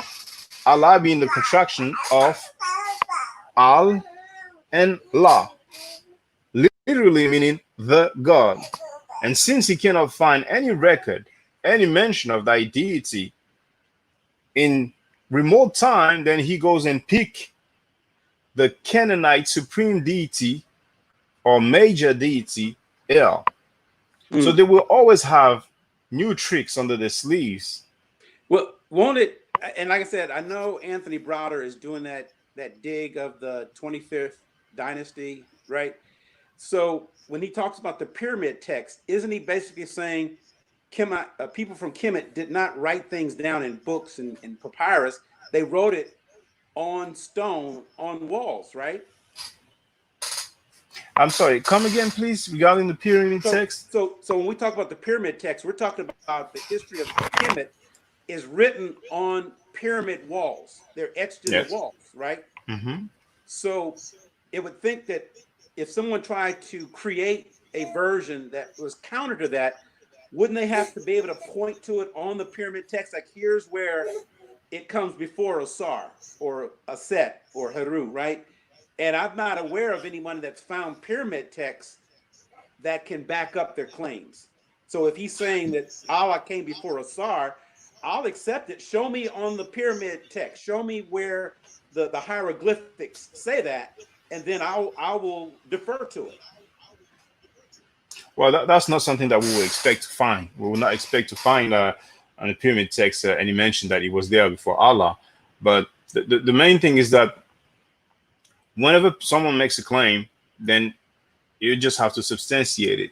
So he's trying to claim Allah so far back, but he never showed Allah. He showed El or Il, the Canaanite deity. It's as Right. simple as that. It's as simple as that, you know. But I think you got emotions involved too, and people who there's a term that's being used a lot. Have you heard of the term cognitive dissonance? I've heard that. Yes. It's like if I accept what you're saying, then I have to reject everything that I've been taught, everything that I was grown to believe. Even if what you say is true, I can't accept it as truth because it would invalidate who I am as a person. So a lot of people who are Muslim that believe in the honorable, if they were to start accepting the pyramid texts and Asar, Aset, Peru, you're basically telling them that my religion came afterwards. You're telling me that my people, if I'm a Muslim, you're telling me that I sprang from Kemet, and I reject that, right? Because that would mean that everything that I believe, the Honorable Muhammad, things that. So I don't think emotionally, if a person is damaged, and for a lot of people, I respect this. Islam and the Black Muslim has been a lifesaver for a lot of wayward men who are in prison, people who really have turned their lives around. They were on drugs, and the Honorable Muhammad or that gentleman, Elijah, he's Elijah been a Muhammad. lifesaver. He's been a lifesaver. He saved their lives. So here comes you, Shaka, right? You haven't saved anybody's lives that we're aware of, right? And they've gotten guys out of prison, turned their lives around. They've been hooked on drugs. And then you're telling them something that goes against the man who brought me out of prison. So can't you see why they would be opposed to anything you say? That's one of the reasons. Now, their religion doesn't have to come out of Kemet, but indeed, there's an issue of timeline. Now, just for the record, I wouldn't say that they got anybody out of prison.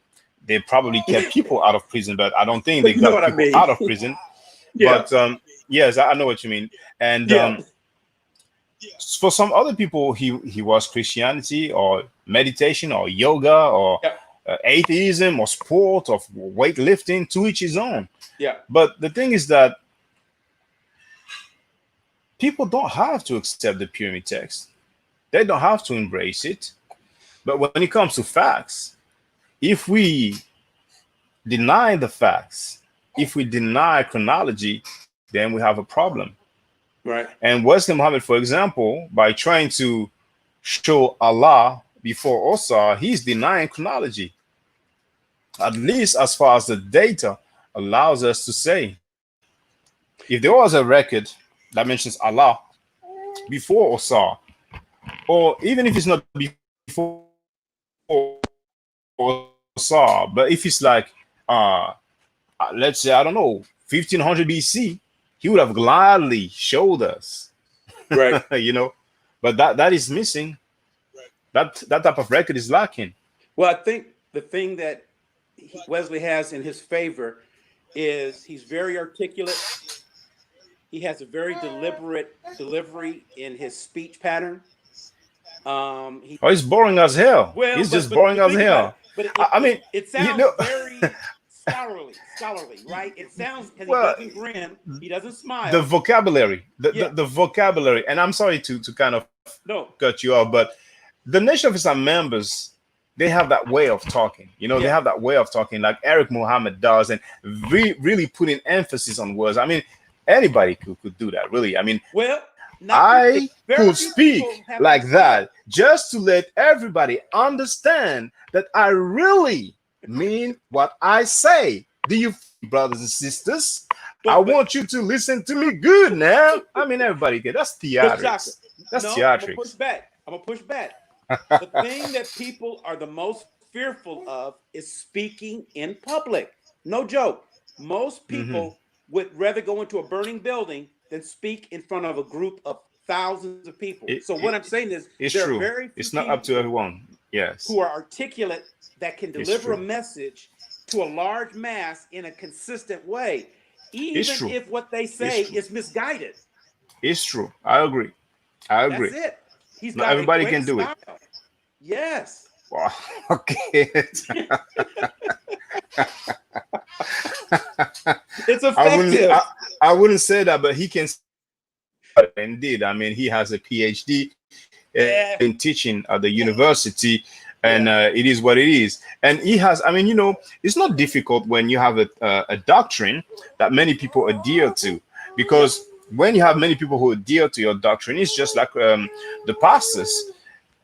He just has to quote the writing from the theology, and the people will do nothing but agree. And many Well, times they will finish the sentence because they know exactly what you're talking about. but here's the other thing. Let me tell you why I get the Nation of Islam. When a lot of brothers are in prison, there's a very segregated caste system in prison. The white Aryans, the Latino gangs, the Nation of Islam brothers, and the gangs. And sure enough, Mm, a lot of guys when they get in prison, they have to make a choice. And for a lot of yes. them, they choose those brothers from the Nation of Islam. They get empowered, they start reading a lot, and they become very knowledgeable. Oh, they do.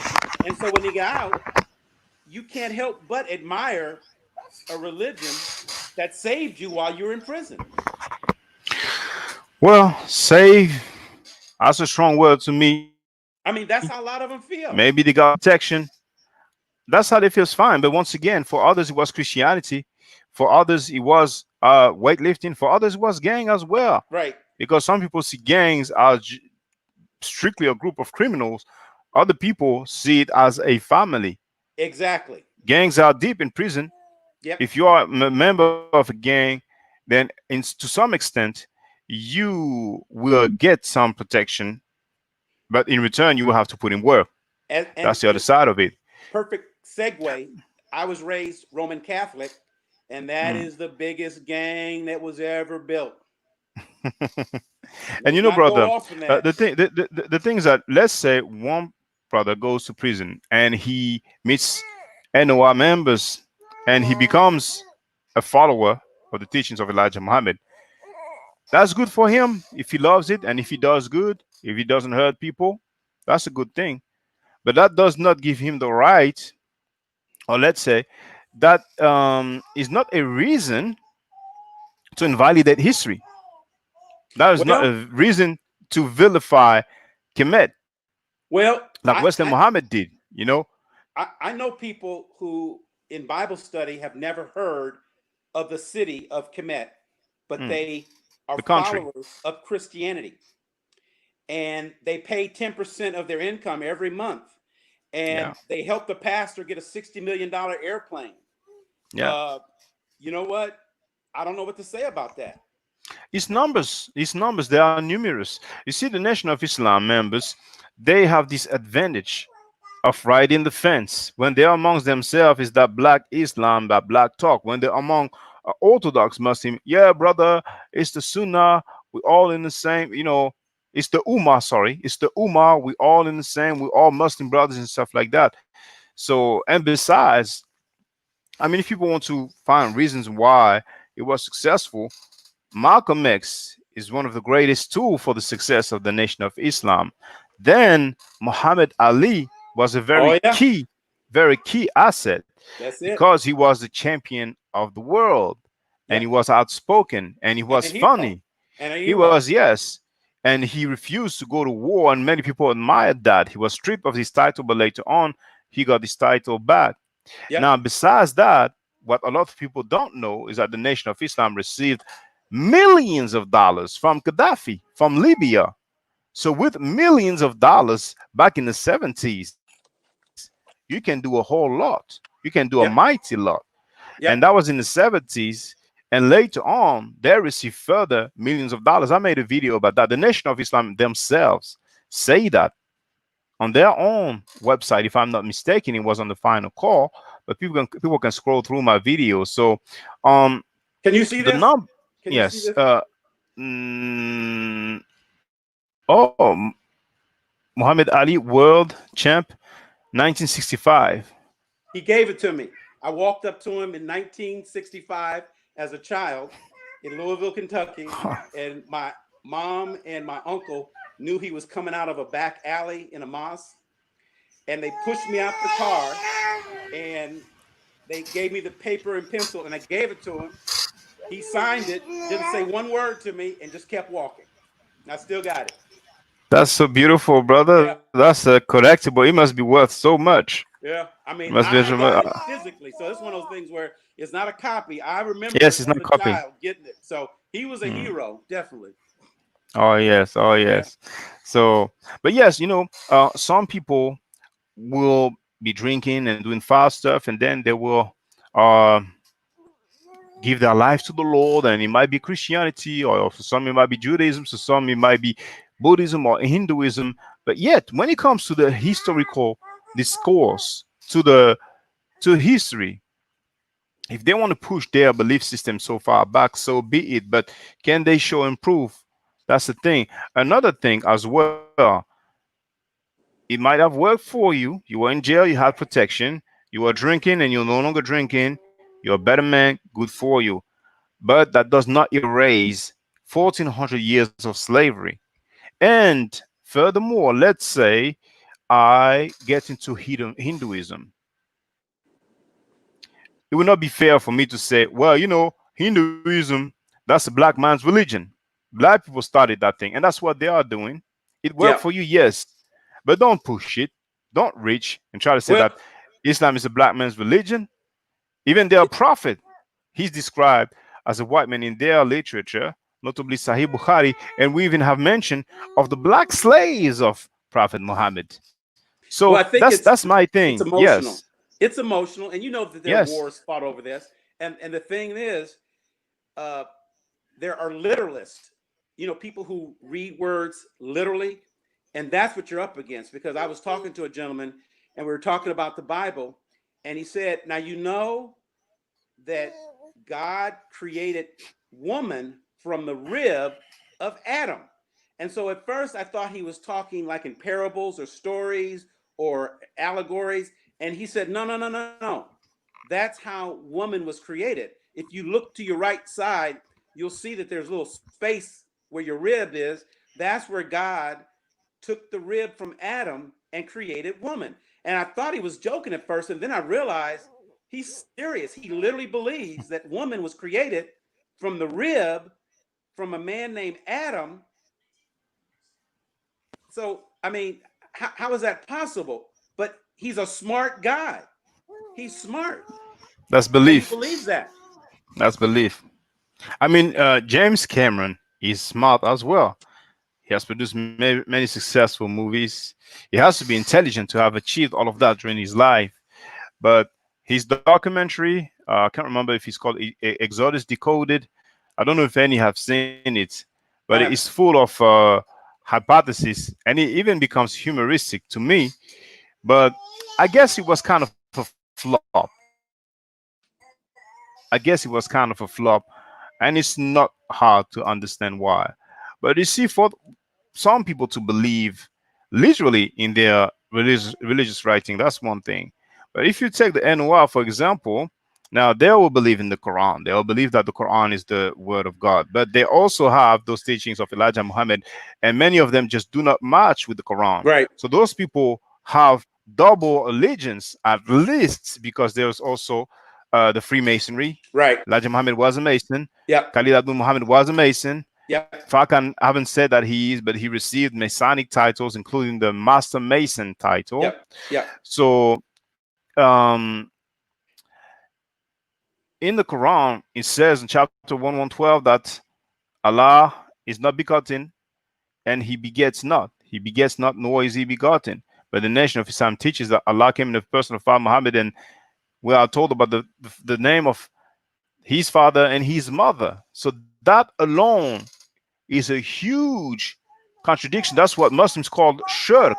So they are not even literalists in that aspect.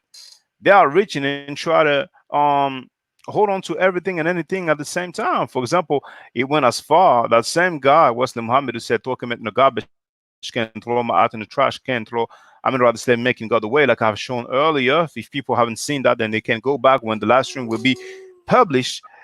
He talked about some Attic Islam. Now he stopped. Now he's more focused on Scientology and Dianetics that he embraced. mm, He said publicly that he supports Dianetic, but at one point he was talking about Ma'atic Islam.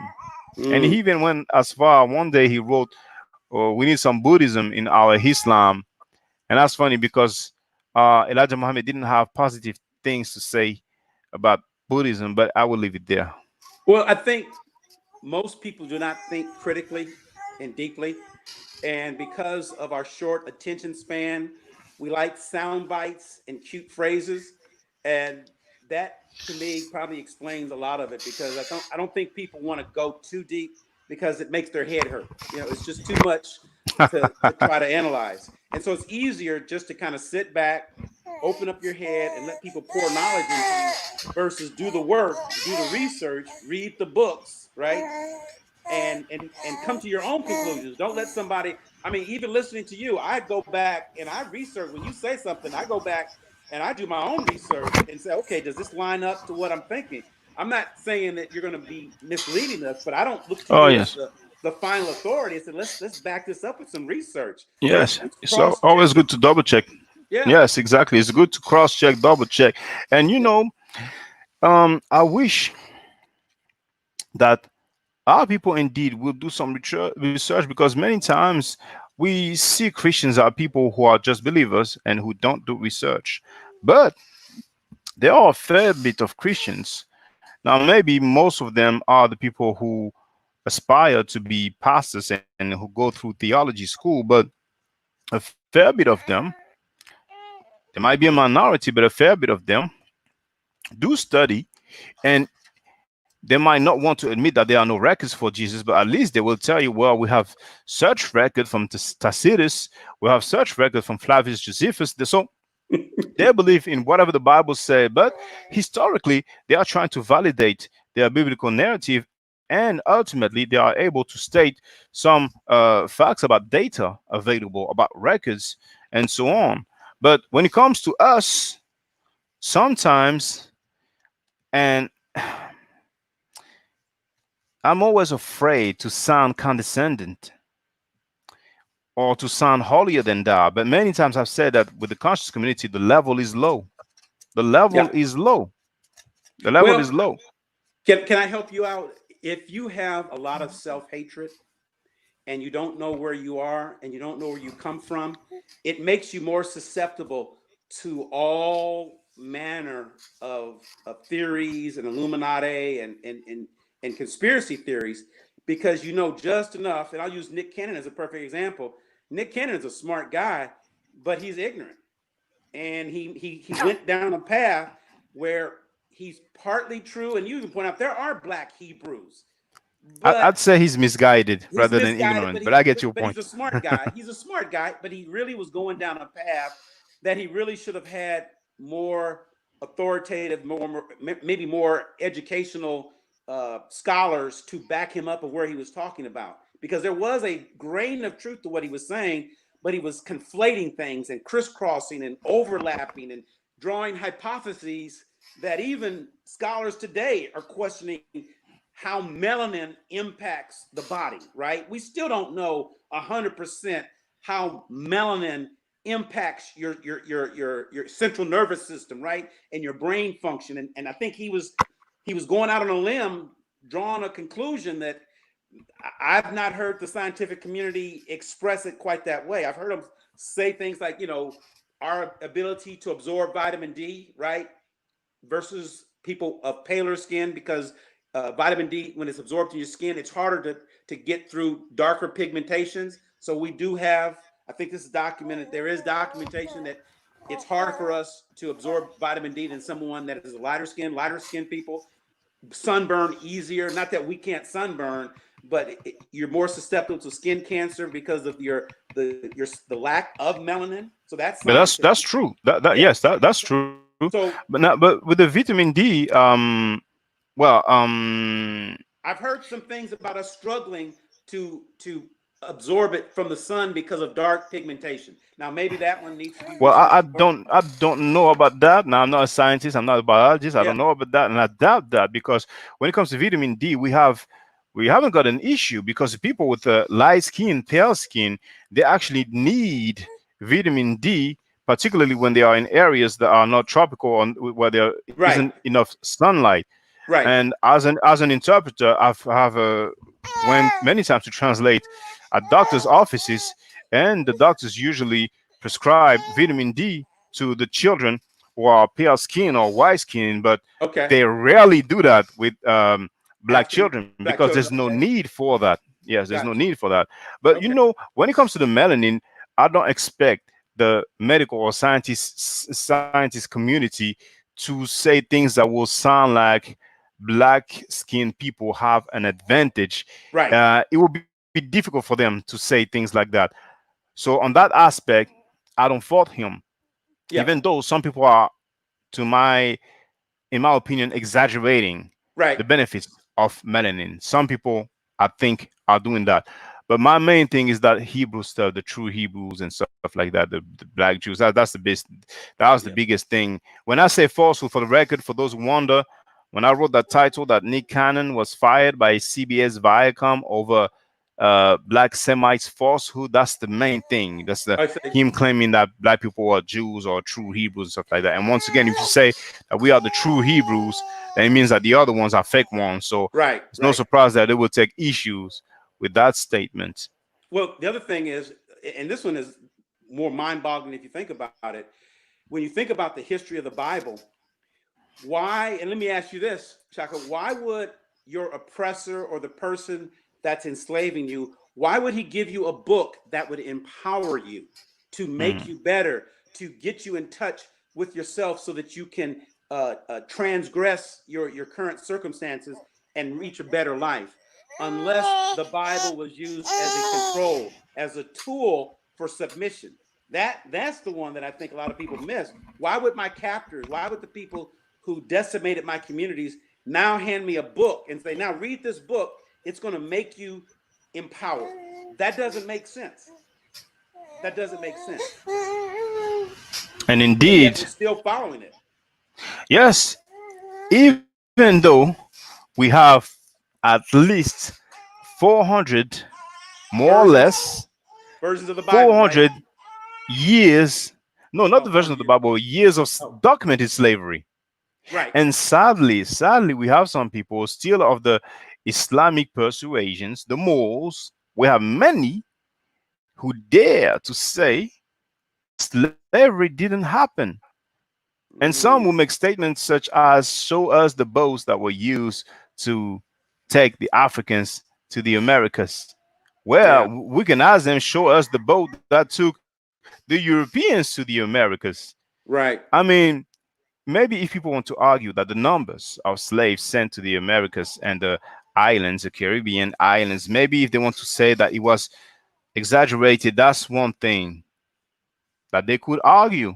The discussion could be there, but some of them, some Moors, outright say that slavery didn't happen, that we were already there, that we've been here. Mm, And sadly, just like some black people are trying so hard to put some black folks in the areas of the patriarchs of the Abrahamic belief system, notably the Jews, Hebrews, Canaanites, whatever they want to call them, yeah. we have black people who show some pictures of Native Americans, and some of them having tan or dark skin, and they say, here it is, that's us. Black And Hebrews. I think it's real sad. Yeah. Yes. Well, once again, I think we suffer from a condition called, have you heard it before?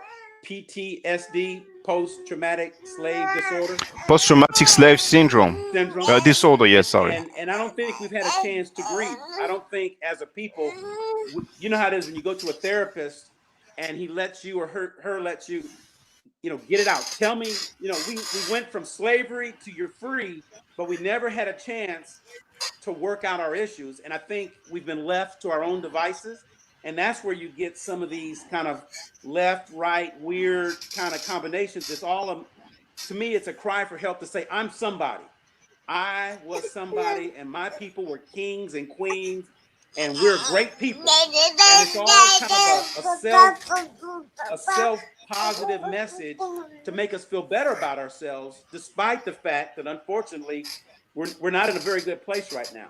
And so, what better way to make me feel better than to say I was the first Jew, right?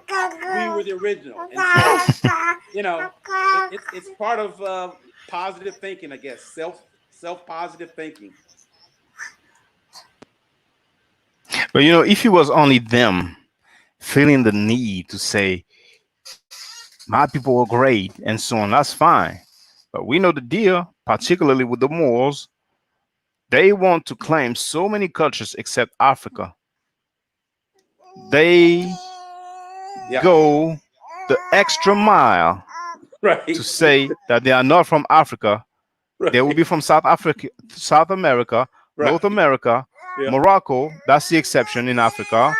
Mu, Lemuria, Atlantis, but not Africa.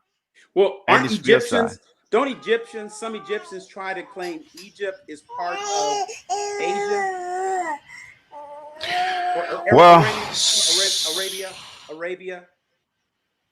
well. For example, Wesley Muhammad in his book Black Arabia, he claims that Taneta, Ta meaning land, and Neta, she wants to join the conversation. Taneta, Ta meaning land, and Neta meaning God or the divine. So the land of the God, let's say, that it was part of Kemet and part of Arabia. So that's how far they go. And he, Taneta or Punt, he claims that this is part of Arabia as well. And I have quoted several scholars who say that Punt is the area around Somalia and Eritrea. But then again, we always have those hypotheses.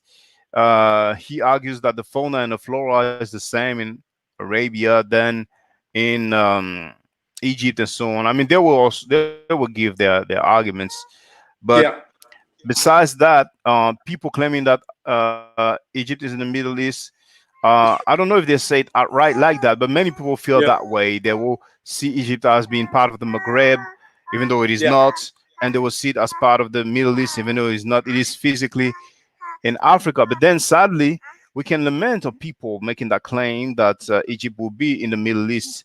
Mm. But we have well, then again, Wesley Muhammad and others who say that Arabia is part of Africa. They say Arabia is Northeast Africa. That's what they say. And I often said, well, then can someone say that Spain is Northwest Africa?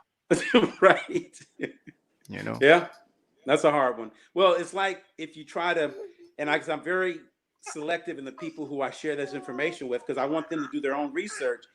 But even rabbis, when they refer to Josephus, they make little side. I mean, I've listened to a lot of rabbis online that are very learned people, and they make very disparaging comments about. Unfortunately, we have to go by what Josephus said, even though it's problematic. It's almost like a concession that it's all we got. I don't like using it, but this is what he said.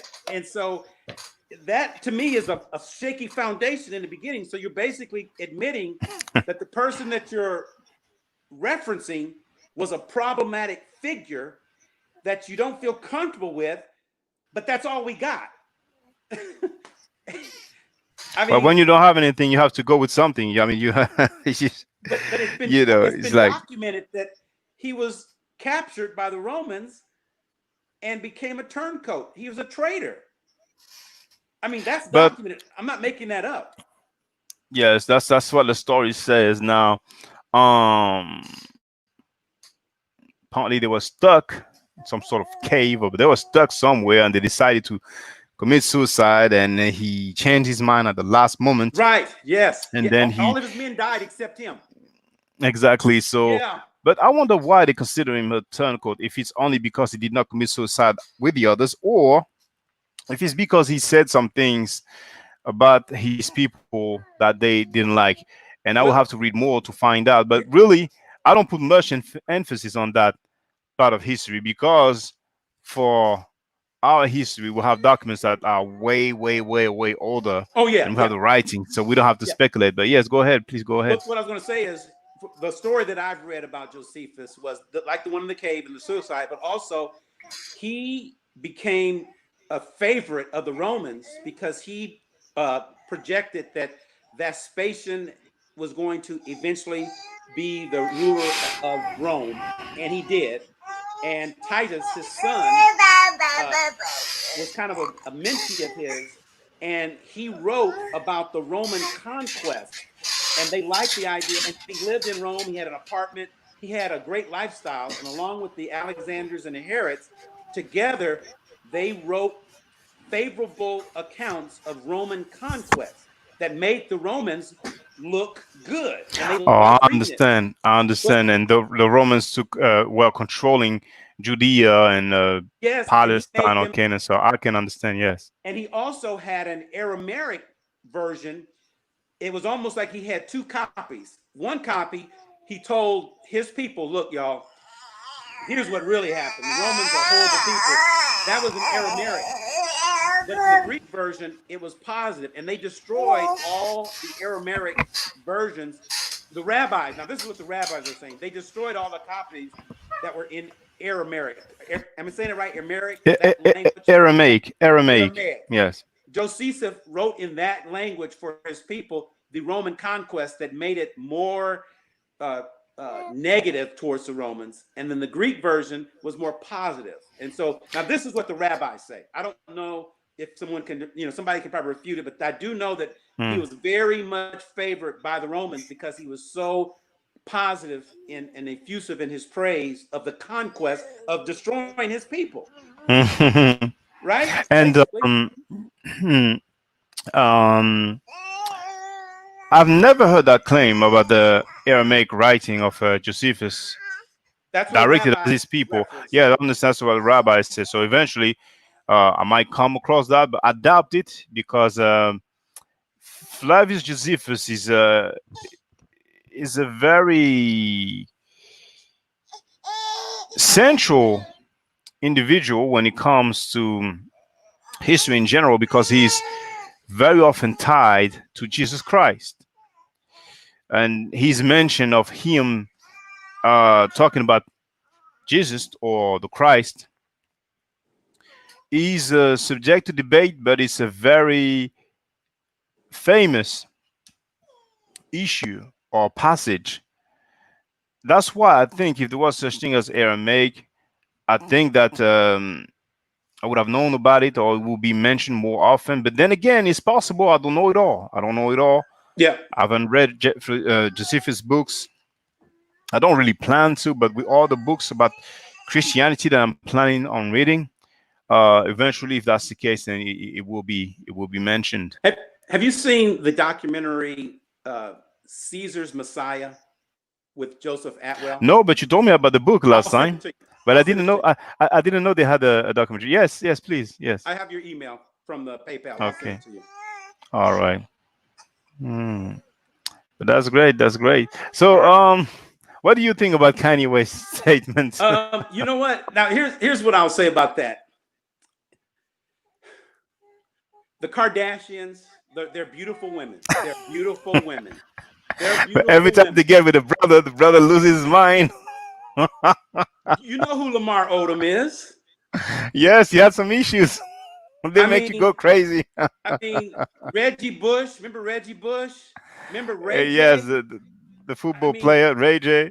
they got a history of making these, we're keeping it PG, but Shaka, the Kardashians will make you lose your mind because, and we joke, but here's the other thing: if your woman, and I know you have a good relationship, but if your partner saw you getting ready to make a fool of yourself, I don't even know who your partner is, but she would grab you and say, "Baby, hold on, don't do that, don't say that," and so that tells me that he's not getting good family. The people who are closest to him that love him the most are not providing him wise counsel, because if they were, they would not let him step out. If he's on medication, I'm not joking, if he isn't or he is not, Oh, I whatever, understand. I understand. why Yes. would you Yes. let someone that you really care for?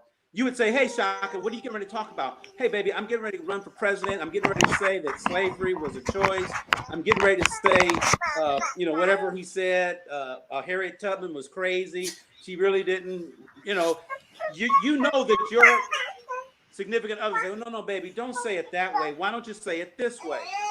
And no one said that. No one that was close to him, no one that was close to him gave him wise counsel. So I thought, obviously, he's got to be responsible for his words, But I Yes. also say there were some enablers. There were some codependency issues, maybe that he makes a lot of money, so maybe the people who surround him are fearful of losing their position with him because if they say, "Hey, man, don't say Yes. that," that's crazy. Mm. That's crazy talk. You can Don't just do fire that. them on the spot. He fire Yes. him on the spot. Yes. So But maybe I he feel never bad for him. warned. I feel bad Yes, for him. I feel.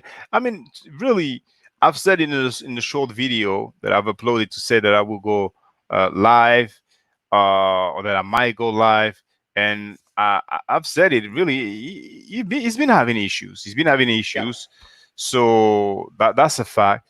yeah, And we don't know. Maybe he never said that he was going to say those things. Not only running for president, but also making that statement about Harriet Tubman. We don't know if he told anybody right. ahead that he was about to address those things. Sometimes I wonder if he really those controversial statements. Sometimes I feel like he just Yeah. Well, freestyles and it's just like say it just like our that. president here in the United States. It's kind of like Oh yeah, yeah, Trump or Trump. I mean, yeah, Trump talking about that drinking bleach or whatever, and then yeah, yeah, after the backlash, talking yeah. about, oh, I was just joking. Come on now. Right. But think about it. When you are that, like, think of Kanye West and how much money he's worth. The Hmm. people around you will never guard your conversations or measure or tell you not to say things. And so I think enough has happened over his lifetime where he realizes he can say whatever he wants to because of who he is. The problem is we are such a celebrity worship culture, and the other thing is, what better way to discredit a people than to let their Then most craziest of people be passed yes, off as speaking for our community, right? yes, There are much more smarter people that could speak, but you pick Nicki Minaj, Cardi B, Meg the Stallion, is that her name? yeah. Megan Thee Stallion. Megan the Stallion Well, and Kanye West. she's Now not you're really over in speaking like France. Now I don't know what the yeah. equivalents are over in France, but over in the United States, those are some poor representations of if they are representing black people and where we stand, what comical, discredited way to downgrade Biden and the whole Democratic machine than to say these are your leaders, right? These are your leaders: Kanye West, Meg the Stallion. What is? Oh, Jill and Jada, uh, Nicki Minaj, Little Wayne. You guys must be laughing at us over there. I know you are. You know you're laughing at us No, over we're there. not. We're not. We're not. We're not. Those people are very popular. Actually, young girls worldwide, well, at least in the West, young girls are trying to be like those. I mean, But how twerking sad has is been that, Shaka? there. How sad is that? Well, it's America. Besides the military force, the entertainment,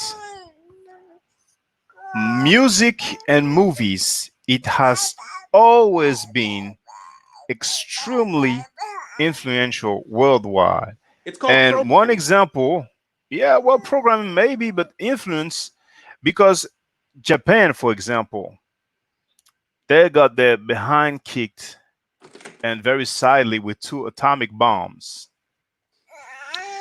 Japan got back up because they are very skilled technology wide and they Well, are very attached to their traditions. can I jump in for a minute? Yes, go ahead, brother. We gave Japan all of the technology to become what they are today because of the war. We rebuilt Japan with our educators, scholars, all of American went to building up the Japanese infrastructure that we blew up. That's a fact. This Well, document. I doubt that because No, the look it up, Japanese, Shaka. Really. well, because Deming, the Deming, the Deming came over the from the United States and worked with the Japanese after we mm, destroyed all their plants. We mm. helped them. I'm not saying we Americans built it. American ingenuity and technology went into helping rebuild Japan. We really did help them Well, rebuild it. help to rebuild, yes, but I'm sure it came with a price. Yes, Just like the yes, peacekeepers, many people don't know yeah, that when the UN sends peacekeepers to a country, they yeah, have to pay a large sum of money. right. Now, if they help them, maybe, but to say that they build the technology and so on, I Oh no, doubt no, it not because build the just technology, but oh yes, you yes. look at the factories when they first. There's a principle in the United States called the Deming principle. It's how manufacturing. It's like a textbook Bible on how to build factories and how to make them efficient. Now, I'm not saying the Japanese didn't put their spin on it, but in World War II, after everything was flattened, we sent a ton of intellectuals and educators and scholars and engineers and scientists to work with the Japanese people to rebuild their country. So when I say that, I'm saying it Mm, was a partnership, it was a mm, collaboration, but we were right in the middle of it. We were very mm, instrumental in helping them rebuild their country. We really were. mm. It, But let me say the this thing book. is that Have you mm, seen this book before? no, no, you're gonna get us in trouble. How Well, the no, Jews it was written invented by a Hollywood. Jew. It was written. It's an actual book. Still, It's not you know how anti-Semitic. they are. Yeah, but it's not anti-Semitic. It was written by a Jew, and They it only talks accept about. criticism coming from them. They don't accept criticism coming from anybody else. But one They, of their own wrote this book, and it talked about how they created Hollywood. yes, but you know the thing is that with Japan, um, when you look at the animes, they're Yeah, very skilled with the yeah, anime, yeah. the With mangas. I'm not European sure how you call features it, but we too. say manga. Exactly, you get my point. With European features, people who don't look like them. Yep. So, and it's not like they are a so-called third world country or impoverished country. Japan economically is doing very well because they have a debt like most countries in the world. However, they own the majority of their debt. Now, for America, it's something else. It appears like China owns a fair bit of the debt, Of American and real estate. China Yeah. exactly. So, um, Well, they are doing very well. the best I'm cars, sorry, the best cars Japanese cars. are Japanese cars. Yes, and that's what I So, was going to say. yeah, That's why I Toyota. disagree because if it was the case, then we will have great cars coming out of America. You know, you have a few brands that are doing good, but they are very expensive. But all this to say that Japan is a country where they are very attached to their tradition, Right, very attached to their tradition, to the point of being xenophobic. You know, right. Yep. but still, when it comes to the culture, at least with anime, then it's always or most of the time European features. So Well, you there's mentioned all those things on that come to play. you Yes. mentioned being on code. And so one of the things I always try to get out of people is how do you define success? Like you may define success differently than me, just like you may define being on code differently than me. But I look at Jewish cultures, I look at Asian cultures, I look at Hispanic cultures. They're on code, Shaka. They're on code because they support their communities. Unfortunately, I'm talking about the African American community. We are not on code in a similar vein as those three cultures. We just aren't.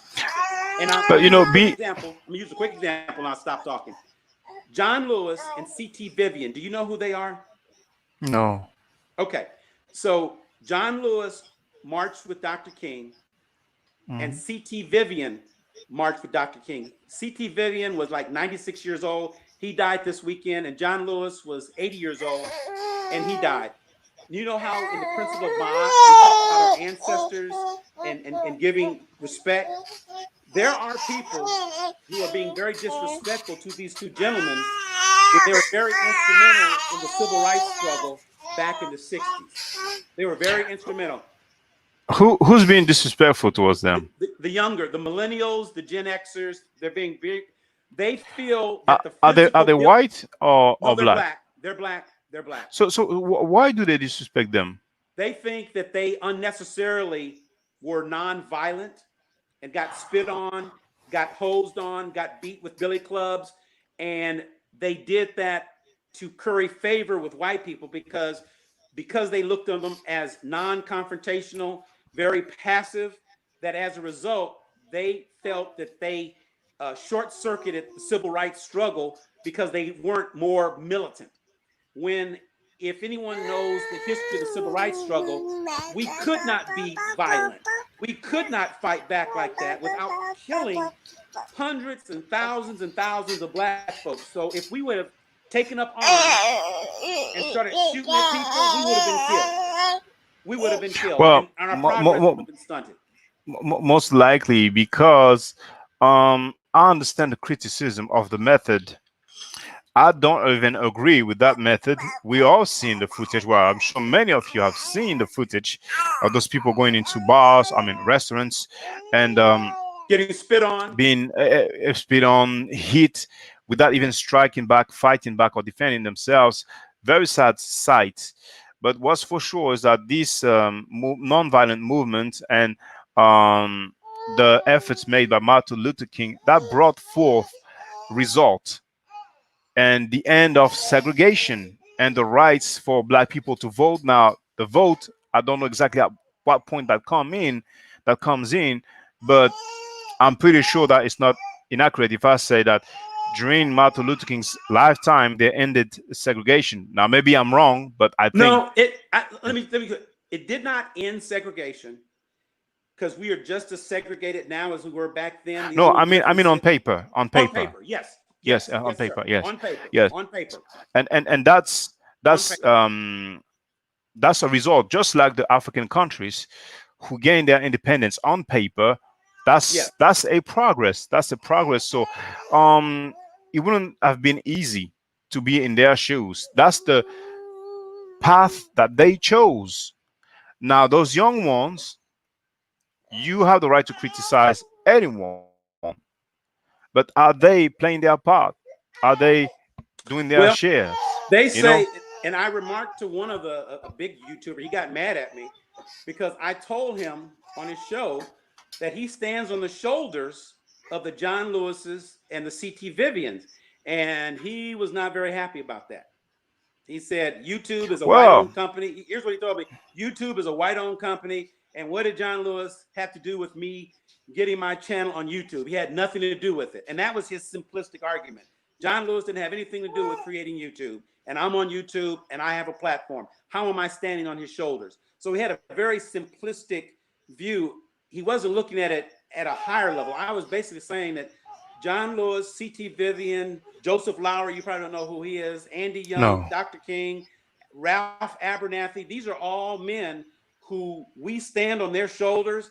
And while it may not be enough today, because we still have a lot of strife, but they did what they had to do during the time that they were in to get what they needed to get. Now, some people accuse them of being sellouts because later on in life, a lot of them got on corporate boards and got paid compensation. But as far as I'm concerned, they paid their dues. If they're on the board of some major corporation getting paid, I'm not going to hold that against them because during the time when we needed them, they came through. So now in their old age, if they need to get a little stipend from some major corporation and people look at that as a sellout, that's easier to say from the comfort of your home. But Mhm. when the time for the rubber to meet the road, they were in there. Now, Mhm. like John Lewis, he's in Congress, or now, he was in Congress. People are upset that he was a tool. He's a Sambo. He's a sellout because he's trying to get rights for everybody, not just black folks. But LGBT. what was he a judge at the end of his life? No, he was a U.S. Okay, okay. congressman, but he Because championed. someone passed away not long ago, but I can't remember if it was a judge or maybe it was him. But Yeah, I'm not familiar with him. But I don't fault that guy to disagree that when he says that he stands on the shoulder of such and such individuals. I think it's up to the people themselves to say whose shoulder they stand on. But I see where you're coming from. Those people put some effort, and if they didn't yeah, put those efforts, then maybe we would not be where we are today. And what is true indeed, even though some people might want to debate it, is that at that time where legally we were not equal to white Caucasians to fight directly, the Panthers did that even after Martin Luther King. And ultimately, there will be shootouts and shootouts upon shootouts upon shootouts and death. And I mean, there's a documentary about Fred Hampton, yeah. how they went in and, so we've seen what happened afterwards. So during the time, even before, when you still legally on paper, Well, the on other thing paper. is, Hmm. when you look back at that time, literally, your life was in danger. Yes. They could very easily have disappeared and never be seen again if they really were perceived as a violent threat. If they really felt I mean, that those gentlemen were going to pick up arms and encourage black folks to march on Washington with handguns and rifles and start shooting. And here's another thing. Have you ever heard of COINTELPRO? of COINTELPRO. course, of Okay, course. so that's what you're J. referring Edgar to. Hoover, the FBI Yes, program. that's Oh, the of Fred course, of Hampton. course. Yeah, that's what Mm, that was for. mm.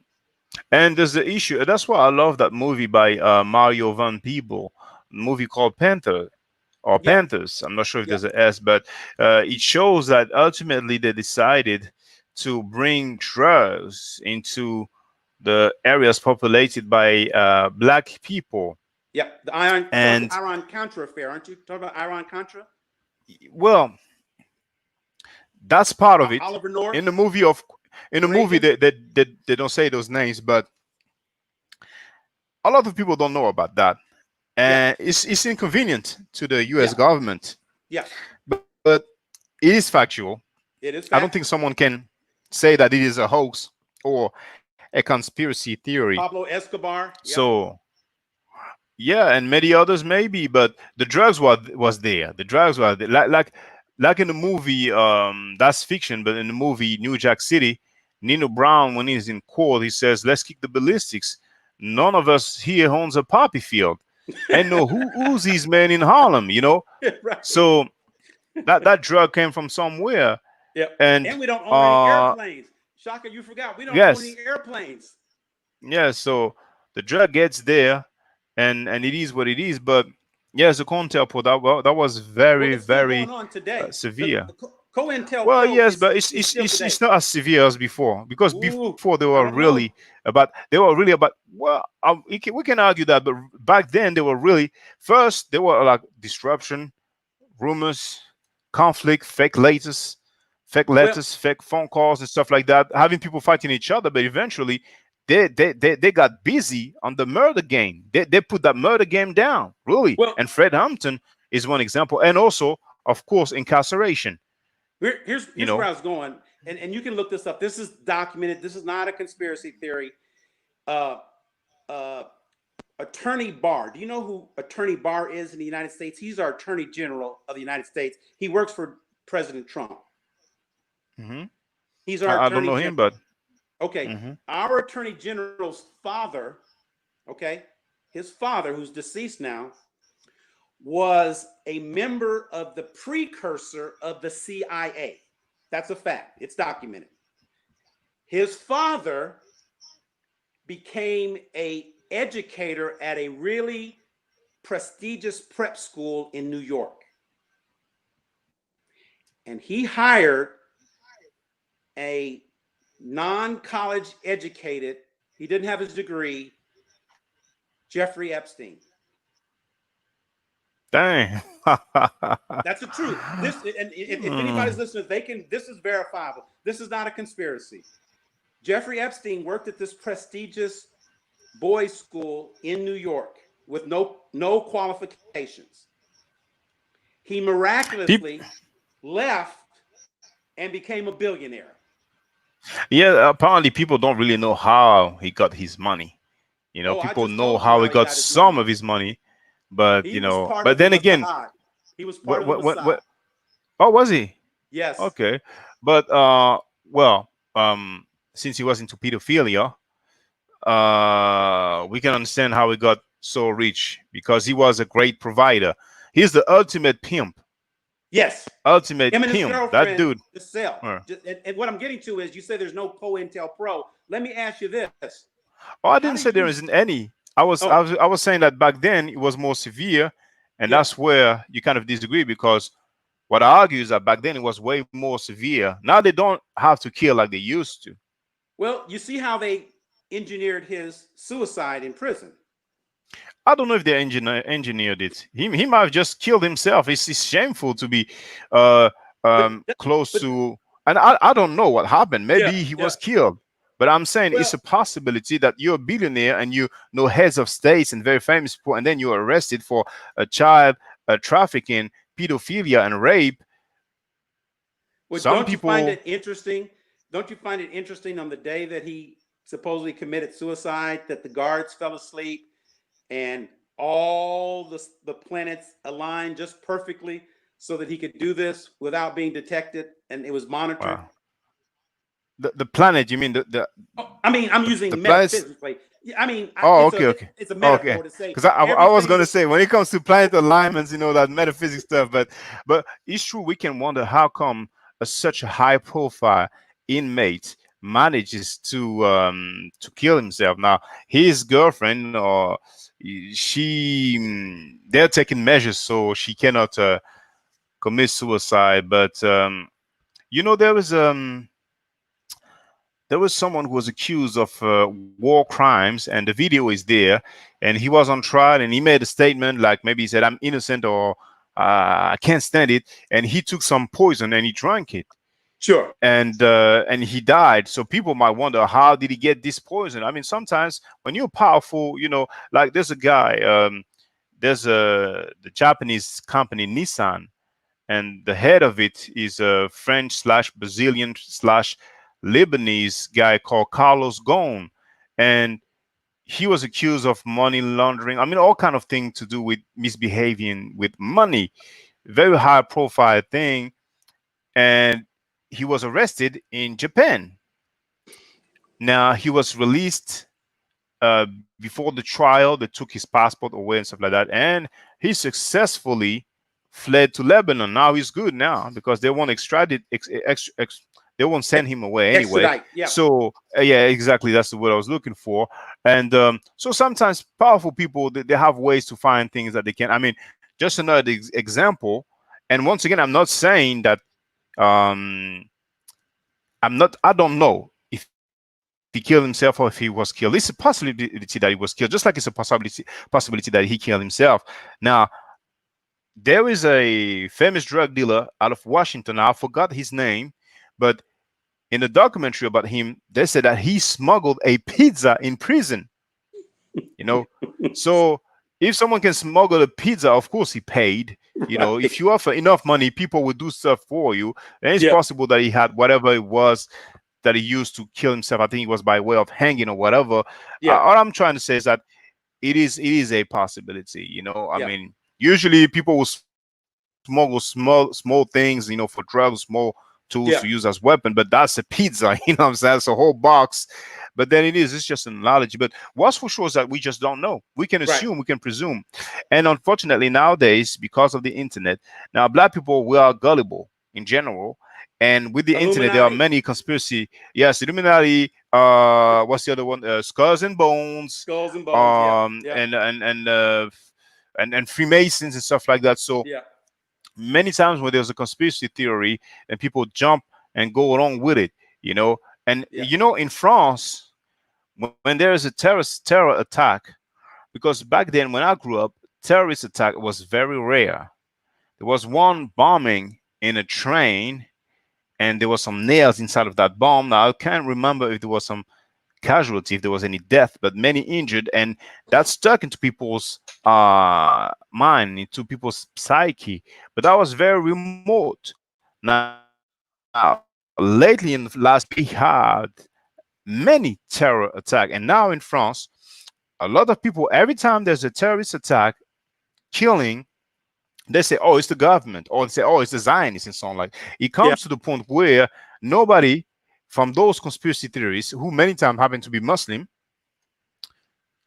I don't know why. Well, I know why, but there it is. It's more convenient to say the Zionists were behind it or the government was behind it. Right. And but it comes to the point where no matter what happens, they will always say that the government or some other entity is behind it, that it is false flagging, and it's a shame. And really, when it comes to the uh, what's the name? Even with swine flu and stuff like that, people Right. be making theories. And now, of course, with the coronavirus, we have people who say that it's on purpose and stuff like that. Now, I really doubt that people who want to reduce the population will leave out a virus so ferocious. And people might argue that they don't know it will be that ferocious. But then again, no matter what happens, there will always be conspiracy theory. And at the end of the day, there is one simple principle for some people. It is to look for a bigger monster, Right. point a bigger monster. So sometimes black people, if for example we talk about Farrakhan damn near praising Malcolm X's killers, they will tell us either that was what it was a long time ago, well, slavery was a long time ago as well. We're not going to forget that. But anyway, or they might say, oh, yeah, there's more important. Our people are dying. People will deflect. People will basically pick and choose what's important to them, what should be our priorities. And that leads us to being on code. It's Right. not precise enough because you mentioned the other population. You mentioned Jews and Asian stuff like that, but there is a very fundamental difference with this other groups, ethnic groups or religious groups, and us, an Israeli, because we, of course, we say Jew. This is a religion. It's not an ethnic group, but many times it's interchangeable. But if it's an Israeli, for the most part, he will be Jewish, Right. and he will have a language in common and a history. So three key points of a culture: the language, the religion, and the history. An Arab, we have the language in common, the religion in common, and the history in common. The Hindu, we have the language in common, and so on. But with black people, we are all over the place: Yeah. Jew, Hebrew, Israelite, Yeah. Christian, Muslim, um, Moor, all over the place. That's not our language. That's not our culture or religion. That's not our story. And yet, here, still in 2020, we're still arguing over those things. Well, And doesn't it? it's not wrong. There's nothing wrong with arguing about those things. But when But we're going down to the facts and we ask for records, that's where it gets tricky. well, doesn't it go back to what we talk about when we say African spirituality? And so, if I am programmed, if I'm whitewashed and brainwashed from Christianity or Islam or Judaism, and you come along and try to explain to me about Asar, Aset, and Heru, I reject that because I haven't heard of it before. The others I've heard of. So, isn't there certain programming, conditioning that prevents us from loving ourselves? Because if I can discount what you're talking about in terms of African spirituality, then I can go off on all these wild tangents, right? About the Illuminati. But if you can get people to realize where you came from, Kemet, the Sudan, Ethiopia, all the, if you understand your history, then you will be, and that's why maybe the people that would be the best audience are young people and not older people, because older people are It's too true. set in their ways. It's They're true. not going to It's accept true. because they've got too much invested. Can you imagine a Baptist preacher who has 10,000 members, who drives a Mercedes and he's got a $60 million airplane, and then you are brought to speak at the church and you start talking about African spirituality and that the story of Jesus may, right? There's 16 examples of a virgin birth, of which Jesus is one of 16, right? Am I misstating that? Well, there is a book called The 16 Crucified Savior. I haven't read it, but it's mentioned Yeah. many, And many so, but times. all of them are a version of the story of Jesus. And if you tell that to a Baptist preacher and they are trying to keep the lights on, they're trying to pay salaries, you are You're messing jeopardizing with their his bread. revenue stream. Yes, And you don't indeed, even have a it's a PhD. reality. And yes, yes, and some have PhDs, but in theology, Right. not in historical fields or other fields. But actually, we have many who have PhDs in theology. But it's true. It's and that's why I say many times the big guys on the block, they have a lock and they make a livelihood. Many of them make a livelihood. So some of them might know deep inside that what they are talking about is not necessarily factual, but it works for them, and that's how they eat, and that's how they live lavishly for some of them. So they don't want to lose that, and I can understand that. I can understand that. But the young ones, I hope, will see through it. Yeah, I think they Um, will. Well, it's funny. they One will. quick question. it's funny the analogy that I just gave, even though we know, the story of Jesus, there's questions about it, but I just described kind of you being Jesus in a way, right? In that you are going Uh, up against the intelligentsia, the there, established religions of the that's, world. I'm joking with you, but but I a, know that's an a analogy, but you calmness. know how they are. They're gonna say it's blasphemous. They're gonna say it's outrageous. How can you compare him with Jesus? I mean, But you know I what mean, I'm sometimes saying? you have to be diplomatic. You, you're I know what you're trying to say, you're but up we against a sometimes machine. Yeah, you're up against a machine. mm, but I'm not the only one. I'm not the only one, really. I'm not the only one. It's not as like it's exclusive. But I would say I'm one of those who is really strictly independent. Strictly, I don't make a living with what I do. I work full time.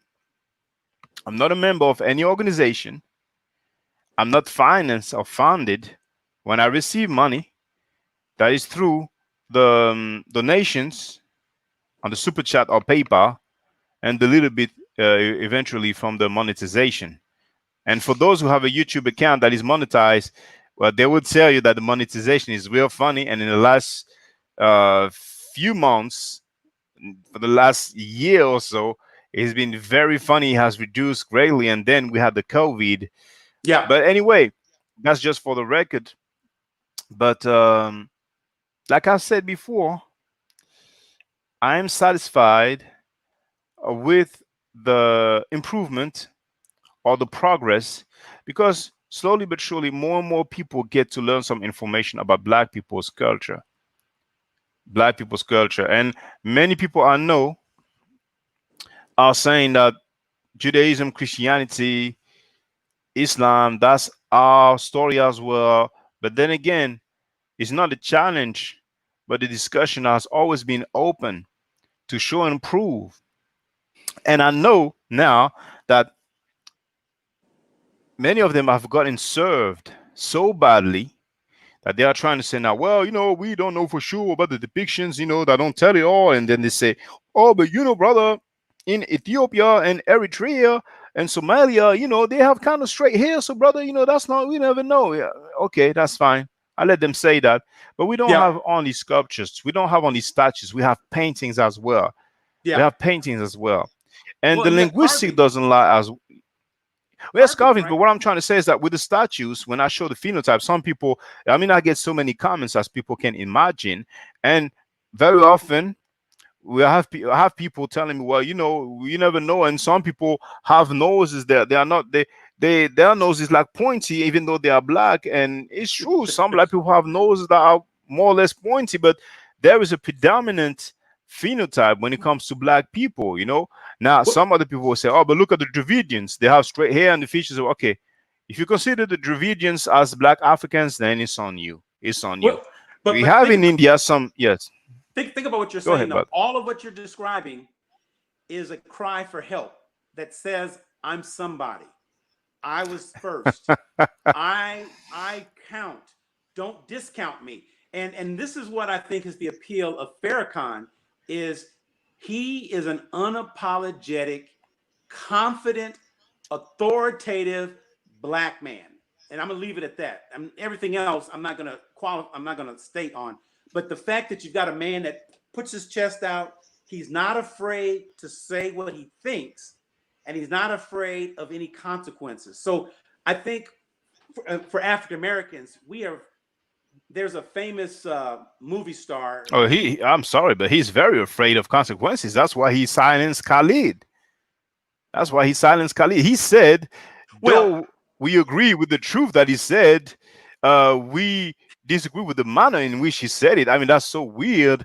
If you want to criticize or make a statement to say, well, that statement was made, we agree with the truth, but not the manner. So that doesn't really represent us. That's one thing. But he got silenced and really it's like he was kicked out because Khalid made a interview and he was in England and he said at one point, I don't even know if I remember now, you know? well, I guess what I mean is Hmm. relative to most African Americans, Farrakhan is an outspoken, unapologetic, Oh, yes, yes, uncompromising yes, yes, spokesperson yeah, of yes.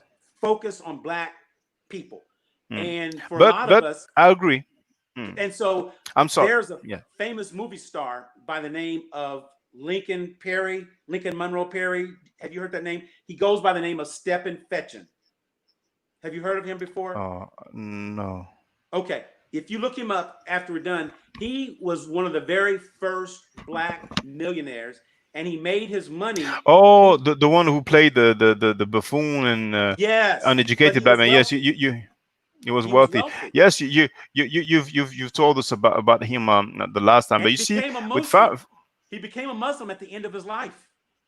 all right. Well, I didn't know that, but was it like NOI Muslim or Orthodox Muslim? I don't know what, but he was friends with Muhammad Ali, Cassius Clay at the time, and Okay, Muhammad Ali, okay. and he did hang out with him at the end of his life. I think he was in his Hmm. 70s or 80s. But what I'm getting to is it's such refreshing to see a black man stand up for himself. And that's what I think is the appeal of Farrakhan. It doesn't necessarily matter Hmm. what he's saying for a lot of black folks. The fact that Hmm. he says it with such vigor, such passion, such authority and and majesty, right? When a lot of African Americans work for white corporations and they cannot be as outspoken. So that's why I think people give him a pass is they look at him kind of as an outspoken critic of white supremacy and white nationalism, even if when you do a microscopic breakdown of the words that are coming out of his mouth, you're doing more scholarly research. You're actually doing a deep dive and you say, wait a minute, guys, this doesn't track. Well, you're missing the emotion of it, the I majesty agree. of it. I agree. In America, there's a tradition of bootlicking Yes. Farrakhan, and people see him as a black pope, and a lot of people will look up to Farrakhan, and a lot of people couldn't even tell you why. Besides that, their parents did the same, or their cousin or uncle did the same, and many Yeah. of them couldn't even tell you two sentences from Farrakhan's speeches, Right. and Well, um, well, it's just and a like lot of Christians. them and a lot of them don't even know that Farrakhan teaches that we didn't have kinky hair, blood nose, and thick lips, and after we rebelled against God, we were disfigured. That our phenotype is the essence of ugliness.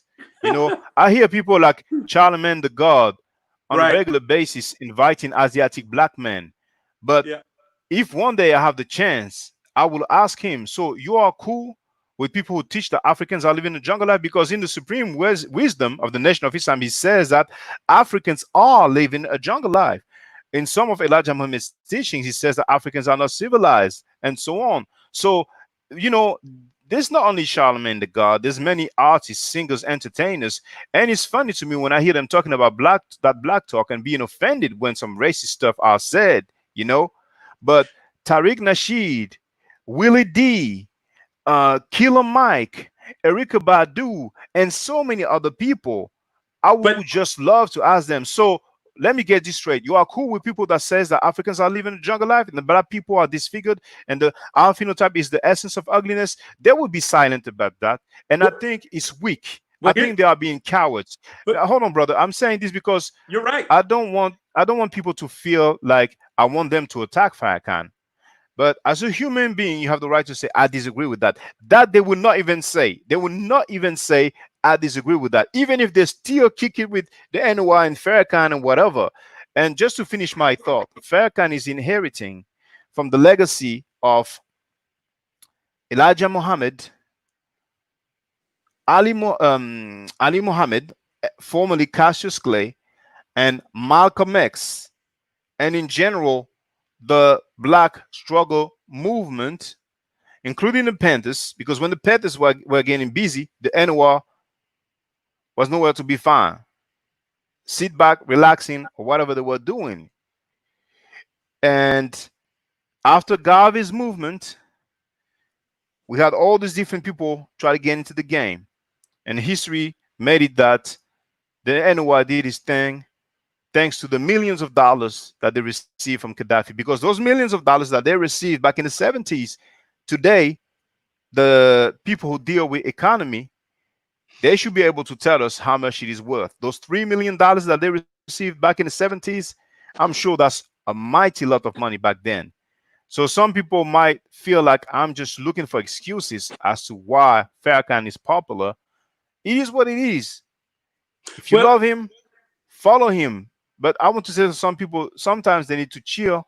If he's so great, then why don't you just go and join the Nation of Islam? As a human being, I have the right to disagree with people who says that Africans are living a jungle life and that black people are disfigured.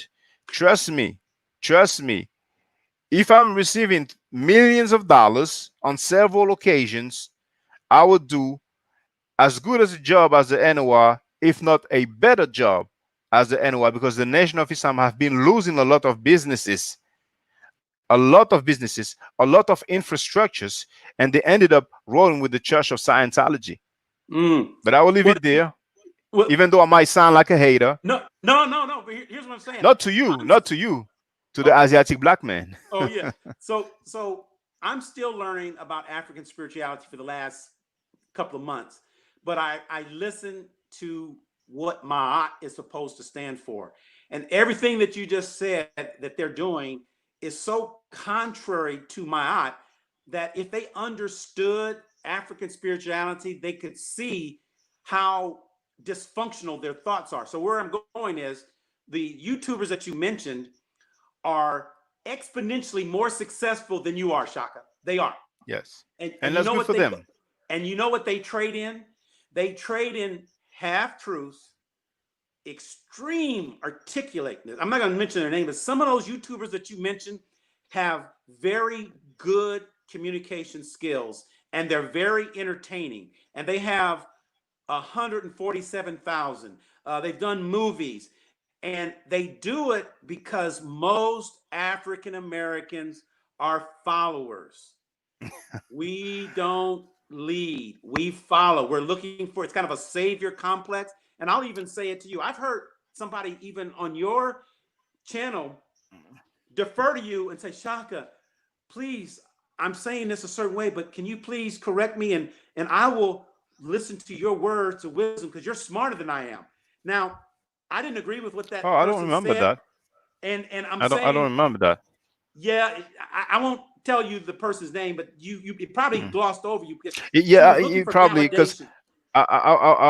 normally I would have said, well, I wouldn't say that. I don't know your intelligence, but I guess she was trying to compliment me, and But you she see went how she put you overboard. on a She pedestal. went overboard. Yes, yes. Yes, she put you on a pedestal, but that's what we Mm. do when we don't know who we are. We're always looking for a savior instead of, now you tell me this is what I'm learning through my art and African spirituality. We are taught that all the change that we need to make is within ourselves because we're connected to a higher power. So I don't need to look to Shaka for my deliverance. I can look within myself and get what I need. Now, that doesn't mean I don't get guidance from you, but all of what I need, I've already got. I don't need to look at Tariq. I don't need to look at Shaka. I don't need to look at Farrakhan. I don't need to look at Professor Black Truth. I don't need to look at Jason Black with Black Authority. I don't need to look at Jesse Jackson. None. I don't look at Barack Obama. Everything I need, I've already got the capability. Now, that doesn't mean I can't learn from these people, but because we are looking for that savior complex and we're lazy, unfortunately, not all, but a large, we just want to open up our head and you just pour the knowledge in. I want to eat some hot chicken wings, some beers, go to the club, go to church, read the Bible, love my wife, raise my kids, and just call it a life. That's all I want. I mean, I'm just being hypothetical. A lot of people don't want to put in the work. It's too hard, Shaka. Yes. It's too That's hard. true. You got Well, to read. that's why so many people. That's why so many people say the Medunet has not been deciphered. It's just easier than to Yeah, deal with it and learn it. But brother, you said that black people are followers, and I think most people in the world are followers. yeah, But the thing with black people is that we tend to follow people who are seen as leaders. It's to the point where it's like a football team. Now I don't know how it is in America, but in Europe there's soccer. We call it football, but it's right. soccer. Yes, And in a country like England, you have to have a team. You have to have a team that you support, and you just roll with that team no matter what. And many people are like that in France. But the thing is that we tend to follow people more in a religious setting. Um, But what I would like to say, because earlier you mentioned Isis, Horus, and Osiris, Or and so on. But yeah. I really want to tell everybody who's listening right now, young brothers and sisters, please make the distinction between the religious aspect of ancient Egypt or Kemet and the history or the historical facts or records of ancient Egypt and Kemet. Yesterday, I think it was somebody asked me for do I believe that the Neteru were real? Now, Neteru, that's gods, plural. That's Medu Neteru. That's an ancient language which is called hieroglyphics in English. Now, I replied that I don't know, and we don't even know the time period for the gods. However, when it comes to the rulers, we have their records, we have stories about them that were written during their lifetime, sometimes after their lifetime, but for the most part, when it comes to pharaohs, at least, we have stories about them during their lifetime. And not only the pharaohs, the wives of the pharaohs, the children of the pharaohs, the assistants, the viziers, the intendants, the housekeepers, and so on. So please, young brothers and sisters, make the distinction between the spiritual aspect or the belief, the Heka or the magic. We have that Medu nature word called Heka, and it stands for magic. At least that's its translation in English. You understand? Now, Hmm. there's also Heka, meaning ruler, like Heka Kasut, which brought forth Hyksos in Greek. But Heka also has the meaning of magic. There is this aspect in Kemet. There were beliefs. Pharaohs were buried with what they called, or what we call, let's say, shabtis. And those are small statuettes. And the belief is that after the deceased in the afterworld, they will say some magic spells, and those shabtis will come into human form and serve them in the afterlife as they were being served while they were alive. That's the spiritual aspect or the religious aspect. Asar, Heru, Aset, that's more or less spiritual aspect. We don't know the time period. Some people argue that maybe initially Osar or Osiris was a historical person and he was later deified. And that is true. I made a video about that. I can't remember the title.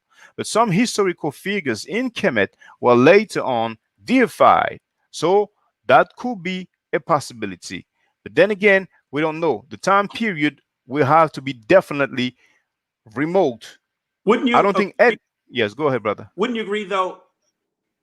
There was a ruler of Kemet. A first. There had to have been a ruler of Kemet, right? The first one. I couldn't even say who the first one will be. The most famous is Narmer or Okay. Menas or Menes or Many, and that's the usual date is 3100 BCE. Okay. Reunification or unification. Some might say Sematawi, unification of Upper and Lower Egypt. Some people argue that he chased away or defeated some Asiatics. Others will say it was black on black war. But nevertheless, when it comes to the first dynasty, that's Nama or Menes. But we have pre-dynastic period Mm, or era, and we have names of rulers. okay. And that's Who the was the early woman? stage. Who was the woman? Com- Ayana? Is it Ayana or Ianin? Ayana, a woman that was a deity or a ruler. I might be spelling her name wrong. well, I don't know the Okay. one you're talking about right now. It's Yeah. possible there was one called like that. I don't know all the rulers. Okay. The most famous female ruler has to be, well, if it's not Queen C or Queen Nefertari, if I'm not Okay. mistaken, Ramesses II's wife, then that would be Hatshepsut, because Hatshepsut actually ruled more or less solely. Queen C was ruling a long time, or ruling. She was the wife of Amenhotep III. Amenhotep was ruling. Then Akhenaten, his son, was deeply into his Aten worship, and he was not taking care of business. So his mother, Queen T, was taking care of business when it Okay. comes to the surrounding areas. But Hatshepsut, she really ruled as a just like a more or less just like a normal traditional pharaoh. But Ayana, I don't know. Maybe that would be the one uh, from Kush or That might have areas been around what the Sudan. that might Yes, have been who it was. because we had some female ruler in Sudan, and apparently she even kicked some Europeans' butt. But I'm not too familiar with her. Yeah. Now the Sudan people invaded and created Kemet. Am I oversimplifying that? Or the Ethiopians? I don't know if we can say that. I really don't know. Many times, most people who are into Kemet say that they come from the south. We have many reasons to believe that it is the case. And sometimes people say that there are more pyramids in Sudan than in Egypt, Right. and it will lead them to think that this is a evidence that Sudan was first there first as a civilization, and then Egypt later on. However, the pyramids in Sudan are way more recent than the pyramids in Egypt or Kemet. Okay. For example, the three great pyramids in the Giza Plateau, that's 2600 BC, 2600 BCE. I had one quote also. I think it was about the coffin, and it's probably from the Oxford History of Ancient Egypt. I don't know if I got the name right, but I've made a video about that, and they were talking about. Well, you know what? I will look for it right now. But I think it's they say that they found a coffin or mummy, which was possibly the world's oldest. And I'm just scrolling real quickly. I just typed oldest, but I don't see it there. But who knows? Maybe the civilization of Kemet was Yeah. there before the one of Nubia. But then there's Nubia, there's Kush, there's Kerma. Who knows? Hmm. The most important for us to l- when we make claims, we should make claims with what the data allows us to say. Right. So there's some, and also, brothers and sisters, young brothers and sisters, I want you to know that there are some things that we will never know. Because one of the reasons also a lot of people are into the Abrahamic belief system, particularly the Bible, is because they have that book, which never came as it was in one go. It took hundreds of years, but they have one book where basically it explains to you what happens from the beginning into now more recent time or nowadays. So they read it through just like a story, just like you will see in a movie or you will hear on the Hmm. radio. And sometimes people will say, well, okay, how did that come about then?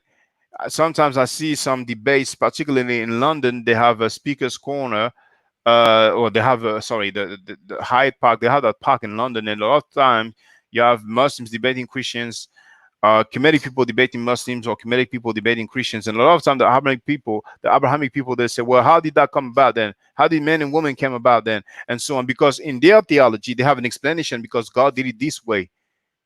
I'm not in a position to say how human beings came about, where, Right. and what time it was. And I don't think that in the text we have any such things.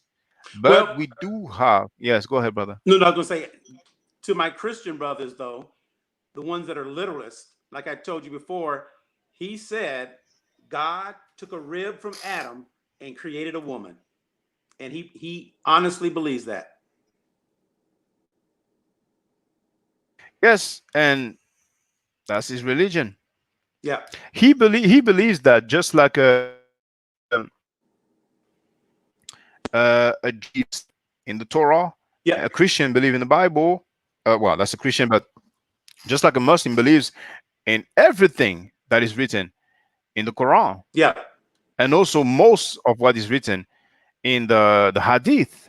Hmm. It's a shame I don't find that Has quote anyone about the. has anyone ever explained Cain and Abel when they got married? So if Adam and Eve birthed Cain and Abel, who did they marry? Uh, well, I mean, this is a very common thing. After Cain killed his brother, we said that he met his wife, and so a lot of people say, where does she come from then? It Yes. means there were people already there. But then again, when I was a Christian, I used to say, well, the Bible would not necessarily explain every each and every single thing in history of humankind, but there are so many contradictions in the Bible.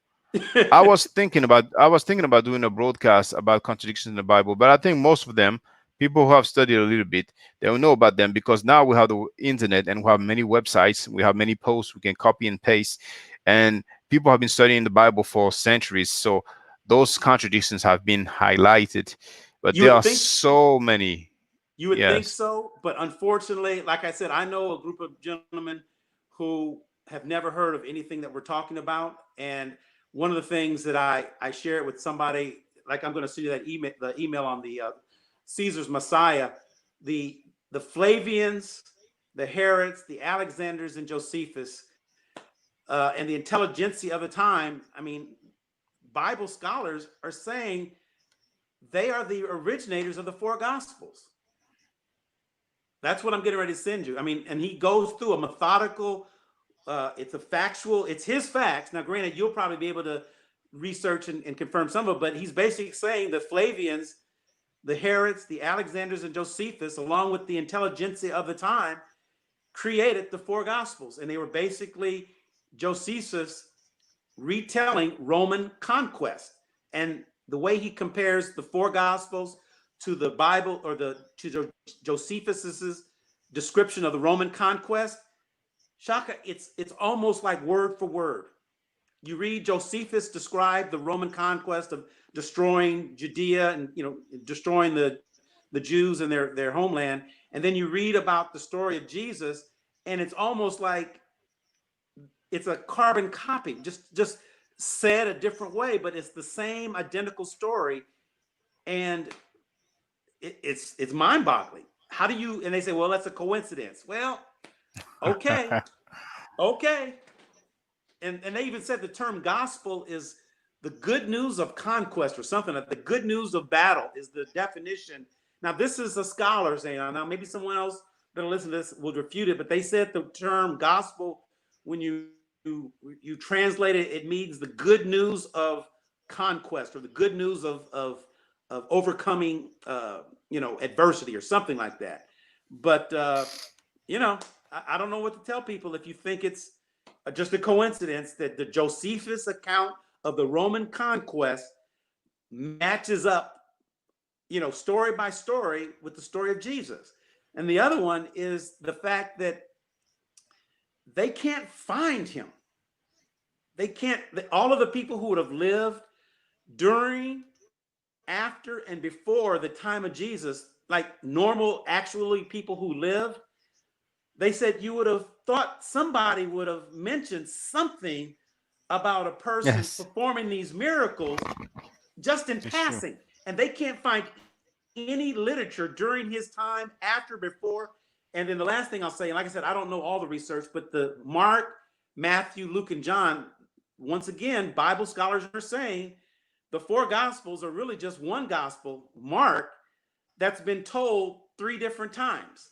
And that's according to their research. That's not me saying it. They're saying the Gospel of Mark is the only gospel.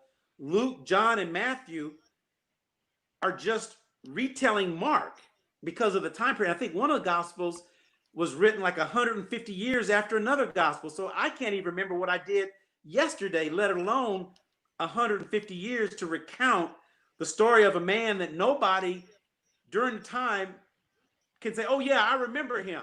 Or, yeah, he did that. Or I was there when that happened. No independent verification. And like I said, I am not saying that it didn't happen. I'm just saying scholars are trying to find historical Jesus, and they can't find evidence from anybody who lived around his time that he's quoted that could actually say, yeah, I remember when he did that. All you got is the four gospels. But you know what some people are doing. Hold on. What I will do actually, so this can be clear. When what they are doing is that when I always said that I agree with you, you would think that this guy who performed miracle, walked on water, changed water into wine, multiplied bread and fishes, resurrected Lazarus, resurrected Yeah, a young girl, yeah. um, healed the ear of his follower, Yeah. resurrected, reappeared after being killed, and Yeah. went into heaven in front of a crowd. You would think that someone will write about that, particularly knowing that the day that he was crucified, there was what we can call an eclipse and an earthquake, and Right. apparently also some saints went out of their graves. Also, some people came out of their grave walking or whatever, but Right. they would like to say that we have the super natural Jesus, but the historical Jesus was not necessarily like that. Like Yeah. some dude that I don't want to name is talking about they are trying to make Jesus just like the people from the Old Testament. But Yeah. Yeah. the fact remain is that we don't have anything. But I just wanted to share that. I thought I had a video about that, but maybe I didn't Yeah. because I've quoted many times from the Oxford History of Ancient Egypt. But I was first looking for coffin, then I looked for tomb, then I looked for oldest, but it's actually oldest African grave. So I'm just going to read to people for just for the record.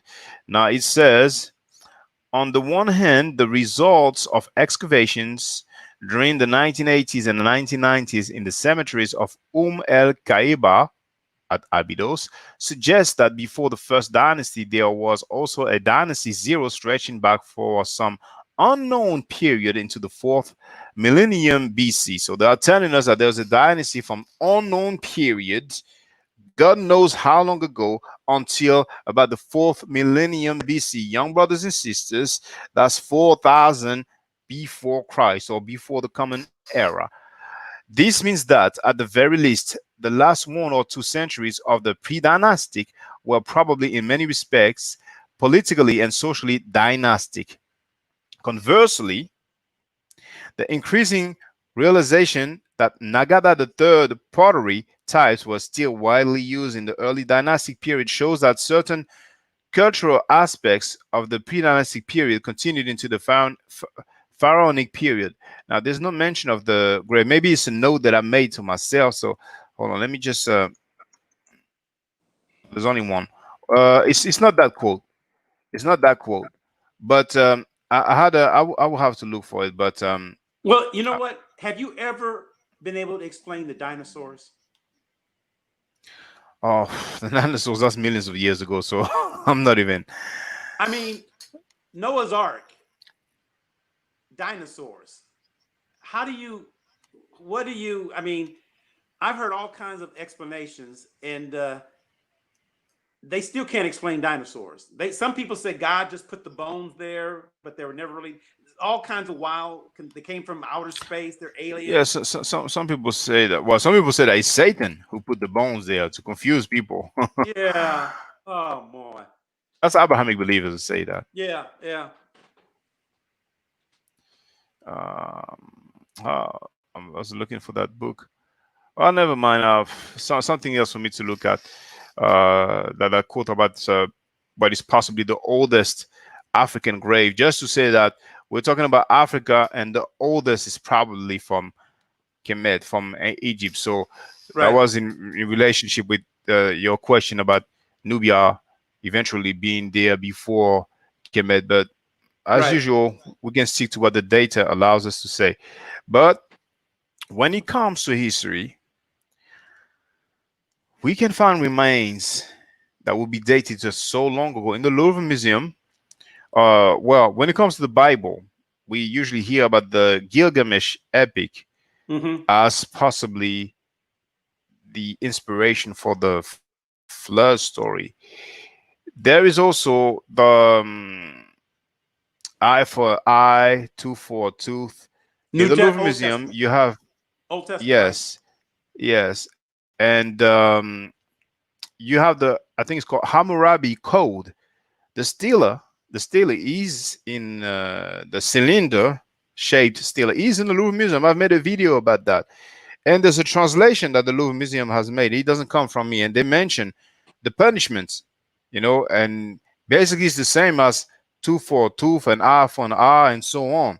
But besides that, um, I wanted to mention something from the Louvre Museum. Yes, there is the video that I made that showed shows a timeline about ancient Egypt, and you have Nagada two. I think it starts by from the period called Nagada two, because just for the young ones, we have so much history that spans so long ago that we have different time period. Just like you hear the Stone Age, the Bronze Age, and stuff like that. For ancient Egypt or that area, we have Nagada two, then Nagada one, and he starts at 3800 BCE. On that Mm. quote that I just read, he talks about Nagada 3. So, well, actually, I wonder why, because amazingly, it sounds like it starts by Nagada 3 and then Nagada 2 and then Nagada 1. But I will have to double check because that's not the order that we will go.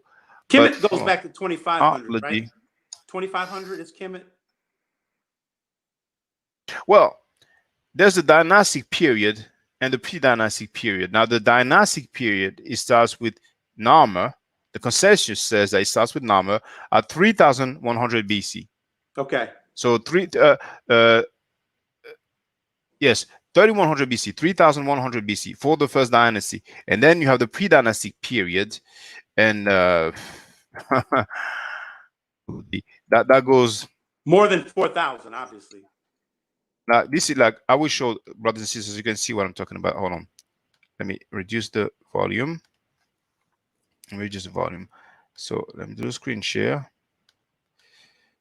Uh, there it is. Oh, okay.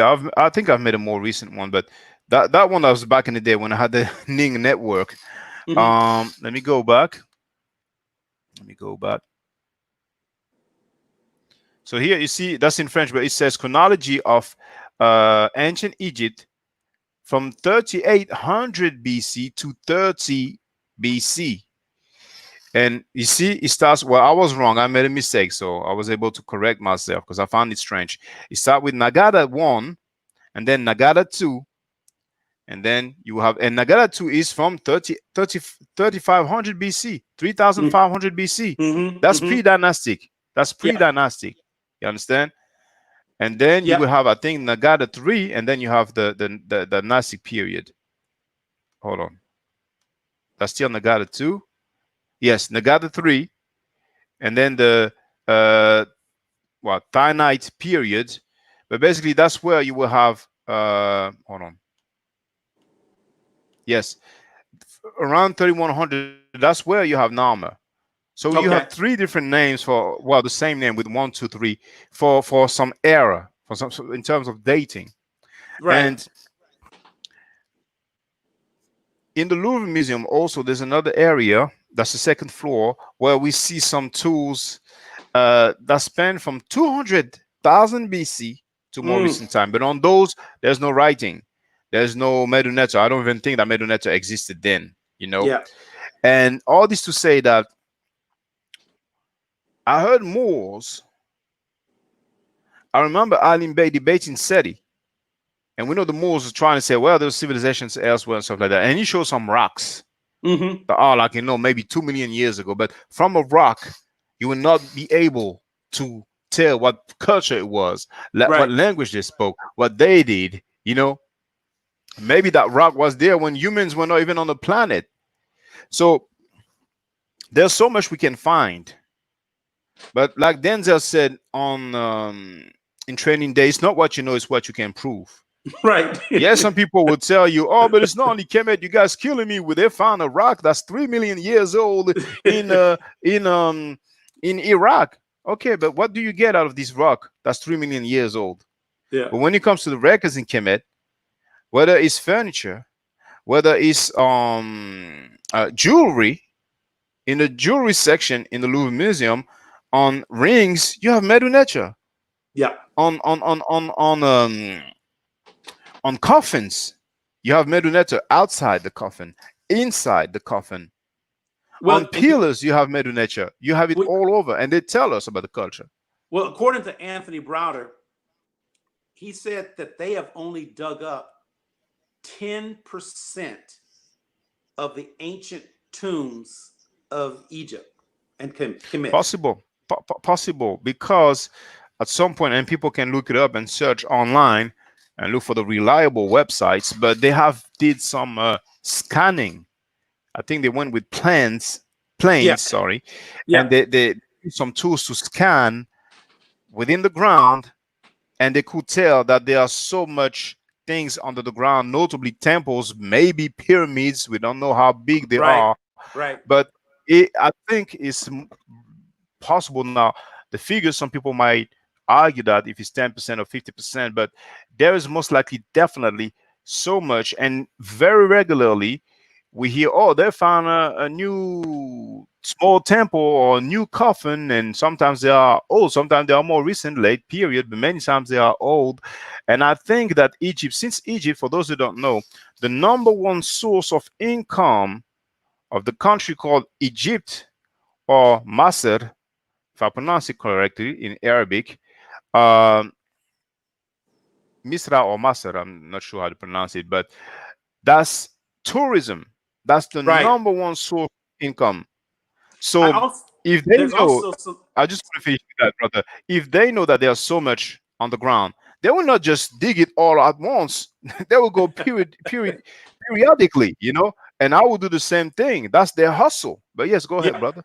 Well, they said that there's a lot of animosity the Egyptians have towards the Americans that come there, and it's not a it's a business relationship, as you say, but those people are of Arab Muslim descent that are in Egypt, and that they don't have the same reverence or sensitivities to the ancient ruins because according to some of the people, some of the ruins they show like clothes hangers and people were using them for bathroom. I mean modern time. That some of those ruins have been destroyed by modern man using them for everyday purposes, not reverencing or respecting the fact that this is ancient history. And he said that's because the Muslims don't revere it as much as the Americans. Maybe have you heard that before? The Muslims don't like representations. That's one of the reasons that many places were carved and stuff like that. They don't really like that. Now you have different kind of Muslims, Yep. but on one hand you have those who don't care about the artifacts from Kemet, and others on the other hand, many people, maybe at least half of the Egyptian population, and maybe the majority of the Egyptian population feel like those remains in Kemet come from their ancestors. Right. So it's a bit tricky. You have those who just don't care, and those who are so proud. Uh, the Ministry of Antiquity of Egypt, when you read the articles, they talk about the greatness of our ancestors and so on. But hey, they are masters of the land today. That's what it is. Yep. Just like the Australians took over. I mean, the Australians, the Europeans went and took over the Aboriginals in Australia, and just like the Europeans took over the Native Americans, they are masters of the land now. Sorry, Yep. hold on. One I other thing I was was going to add, just going back to the Old Testament, isn't it interesting that no one challenges Judaism and the fact that in their Bible, the Old Testament, they don't recognize that Jesus was this savior that they do in the New Testament. And that's their belief. They don't accept well that Jesus, in the Old Testament. There's no mention of Jesus. right. There might be some prophecy about him, but Yeah. he comes in the New Testament. So for the most part, Jewish people, they don't have the same love for Jesus that Christians have. But why don't people uh, just like they push back on African spirituality, why don't Christians challenge uh, Jews on that state? Because if instead of a Christian debating you, right, it would seem a more logical debate to debate a Jew, wouldn't it? They wouldn't do that. But that With would be the the more Jewish people, logical because they actually eh, have an entire religion that doesn't acknowledge the presence of the Savior. Versus, at least we're discussing, African spirituality and the fact that there was a virgin birth, but it happened during a time or the story of pre Jesus Christ. We're at least acknowledging that there was a story of Asar, Aset, and Heru, even though it was a story. The Jews don't even have a story like that in the Old Testament. So to me, they would seem more of an open target for people to question than it would be for someone talking about African spirituality. I'm not saying it makes logical sense, but if I were going to I challenge somebody, understand. I would challenge the one who says there was never a Jesus. Well, Jews don't necessarily say that, but Jews A are savior, established. savior, savior. Jews are, yes, a savior, yes. That's what I mean. The Jewish religion is established, even though they are far from having the same amount of adepts as the Christians and the Muslims, but they can pride themselves of having the religion which is at the origin of it all. Right. Um, as far as But the came from Abrahamic us. belief systems are concerned. But Well, came it came from from us. That's Africa. debatable. That's debatable, and I'm In not Kemet? really In Kemet? well. Many people say that, but um, I don't really like to outright say that because it looks like we need to always attach ourselves to it. Okay. There was some influence, but I'd rather we go to the text and we show, okay, this text says that in Kemet and in the Bible or in whatever Abrahamic text it says that. Okay. I'd rather we do that. For Okay. example, people saying that Horus was born on December 25th and so on, and We uh, don't. Yeah. that's yet to be found on the text. So, and Yeah. many people repeat that. There was a Yeah. documentary Zeitgeist, and that was mentioned. And before Zeitgeist, there was this white guy called Jordan Maxwell who Yeah. also talked about all those things. And we should be careful about repeating stuff that are not Yeah. accurate. I think I've heard one story that the winter solstice and the last 3 days of December, the 21st, 22nd, 23rd, and on the 24th, and then it starts to rise again on the 25th.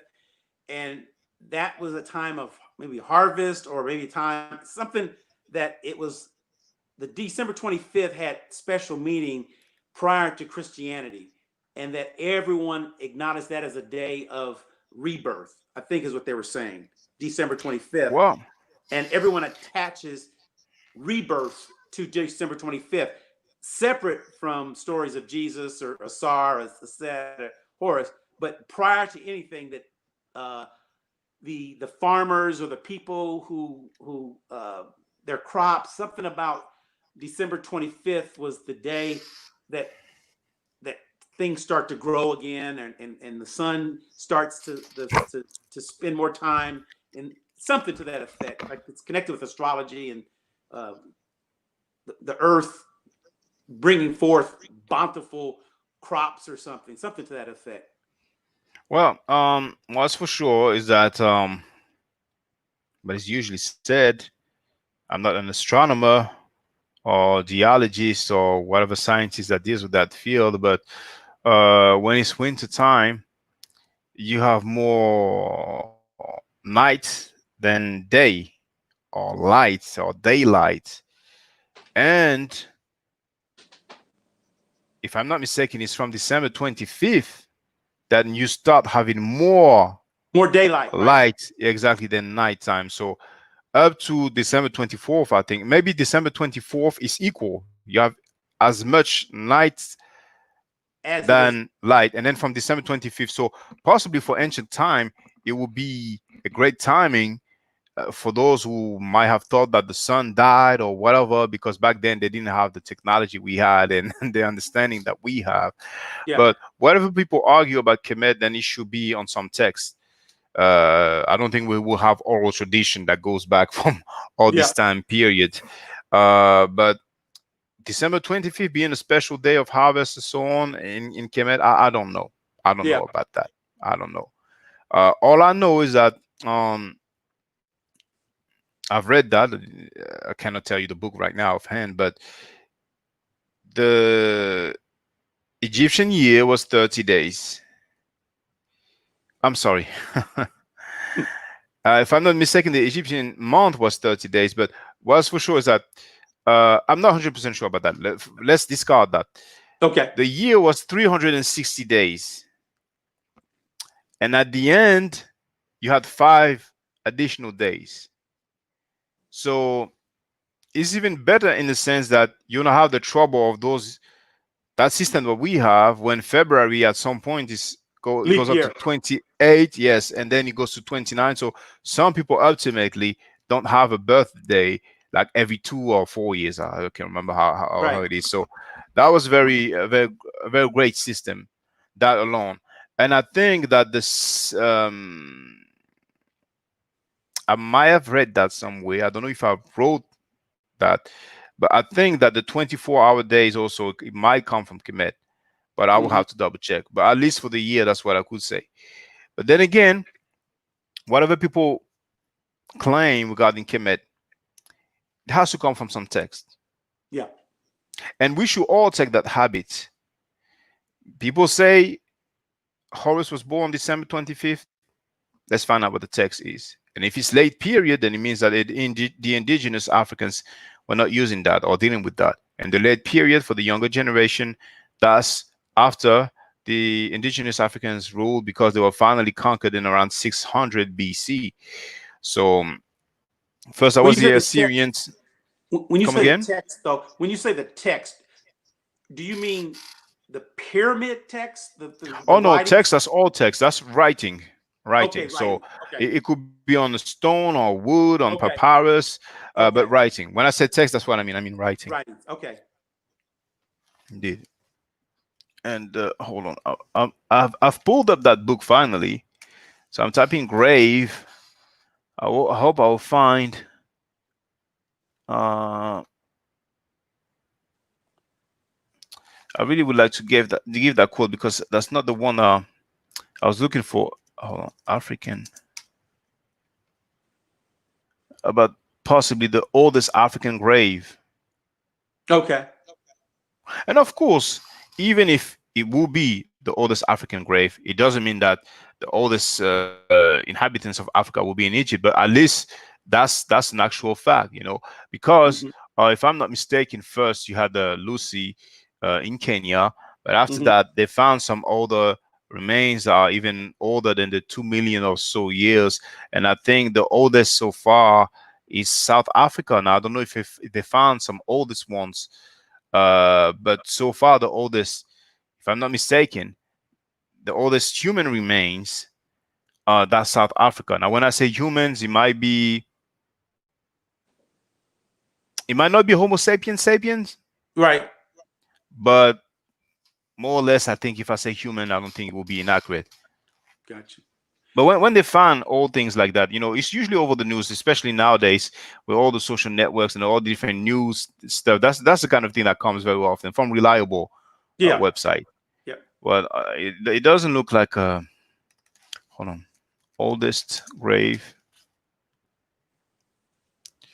But being meticulous is no fun because for the longest I've been looking for that quote that talks about the oldest grave, and I'm not finding it. And but really, I'm not supposed to do that while I'm live streaming. But I will look I will look for Okay. it later on anyway. I will leave it there. All right. But anyway, thank you very much for calling in, brother. Hey, It was thank very you. nice. There were some messages. I've I just had a quick look. I was peeping, but people were happy about the discussion. Some people were thanking both of us for the discussion, and Awesome. I'm happy if they learned something. Thank you very much for calling. That's a good look. Thank you. Have a good one.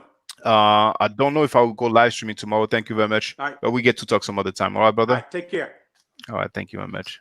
Okay, hold that, brother. So yes, brothers and sisters, it's been 3 hours and 38 minutes. Um, young brothers and sisters, if you have questions, maybe you might be shy about calling in, and I understand. Then take advantage with the chat. When there is no caller, usually I'll go through the chat, but there's so much to learn. But once again, you don't have to believe in Horus, Isis, and Osiris. I would encourage you to focus on the historical person, to focus on what the data allows us to say. to focus on what we have records for. And some people might tell you that the Medunetta has not been deciphered, but it is not true. It is not correct. It is not accurate. That language can be read. I can't read it. I cannot read it all because there are about 800 glyphs to know in order to read most texts. Some people say that there are as far as thousands of glyphs. But at least from this book here, from that Egyptologist called Claude Obzomer, he mentions 800 glyphs. So I don't know it all, but I know a little some. That language has been deciphered. It can be read. At the time where it was still being used, when it was still written, the Greeks were over there. Hence why we have the Rosetta Stone. And the Rosetta Stone was found, now, I can't remember if it was 1780 something, but it was like 18th century. However, in about 300 BC,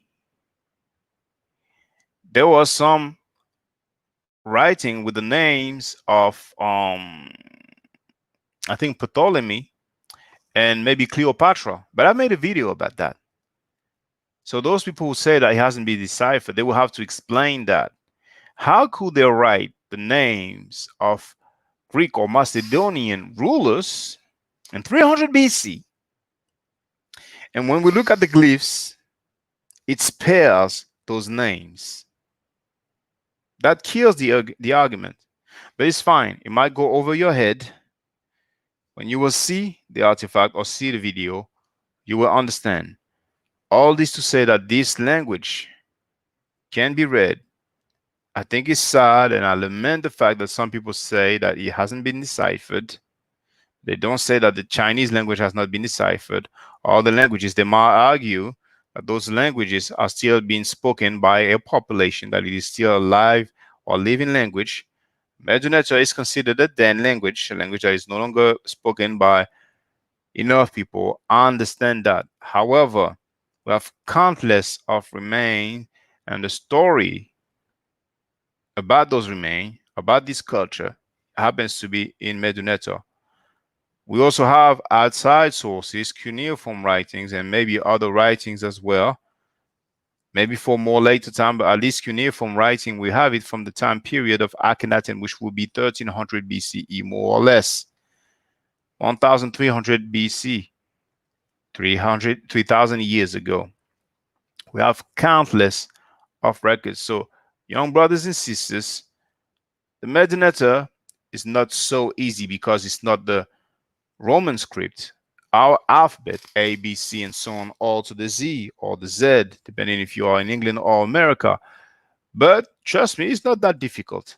And you don't have to learn it. It's not an obligation. Don't feel obligated. Don't feel like it's mandatory. Don't feel like it's compulsory.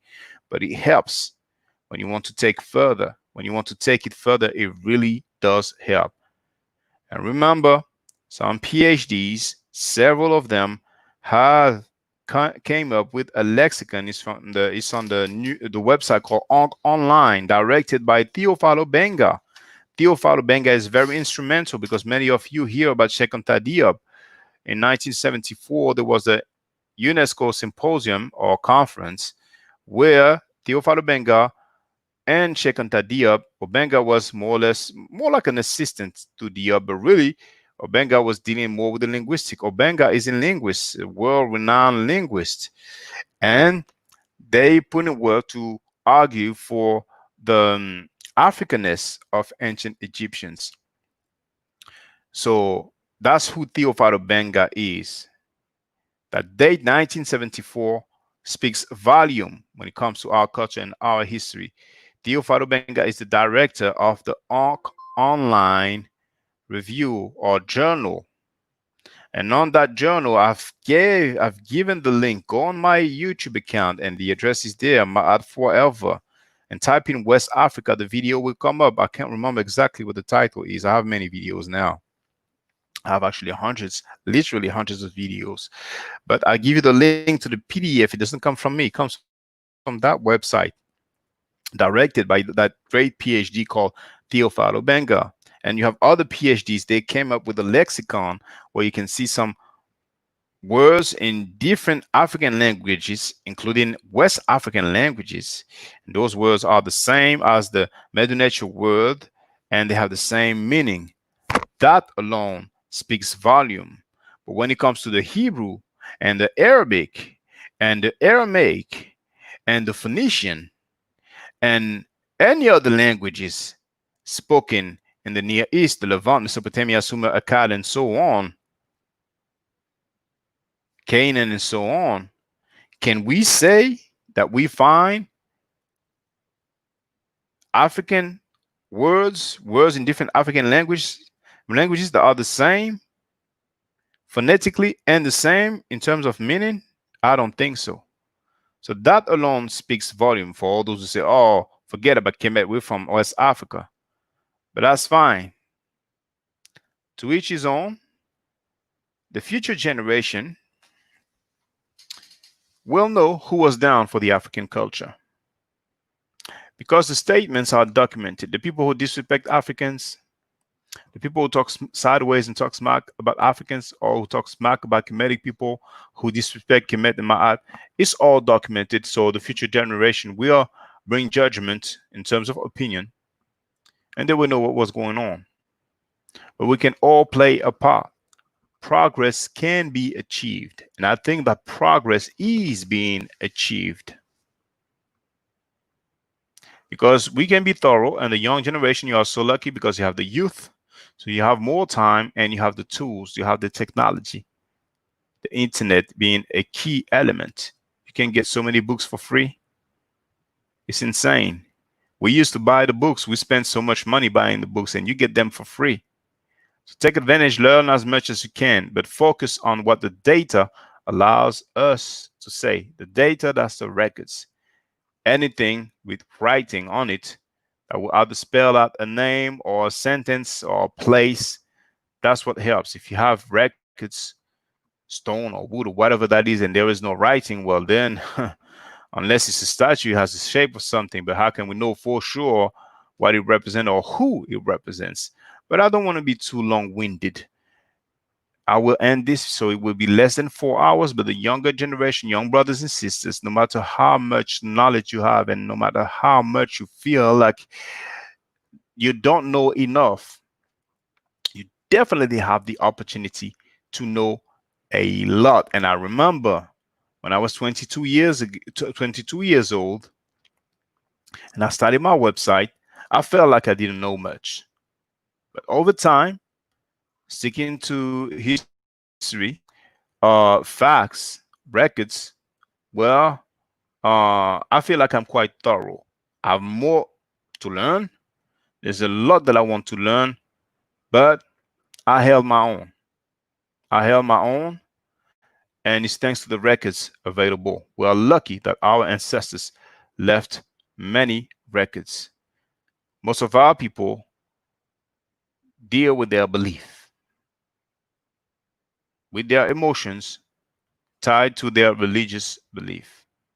And theology is not history. So, brothers and sisters, stay safe, stay healthy, and I will definitely holler back at you later. Hotep.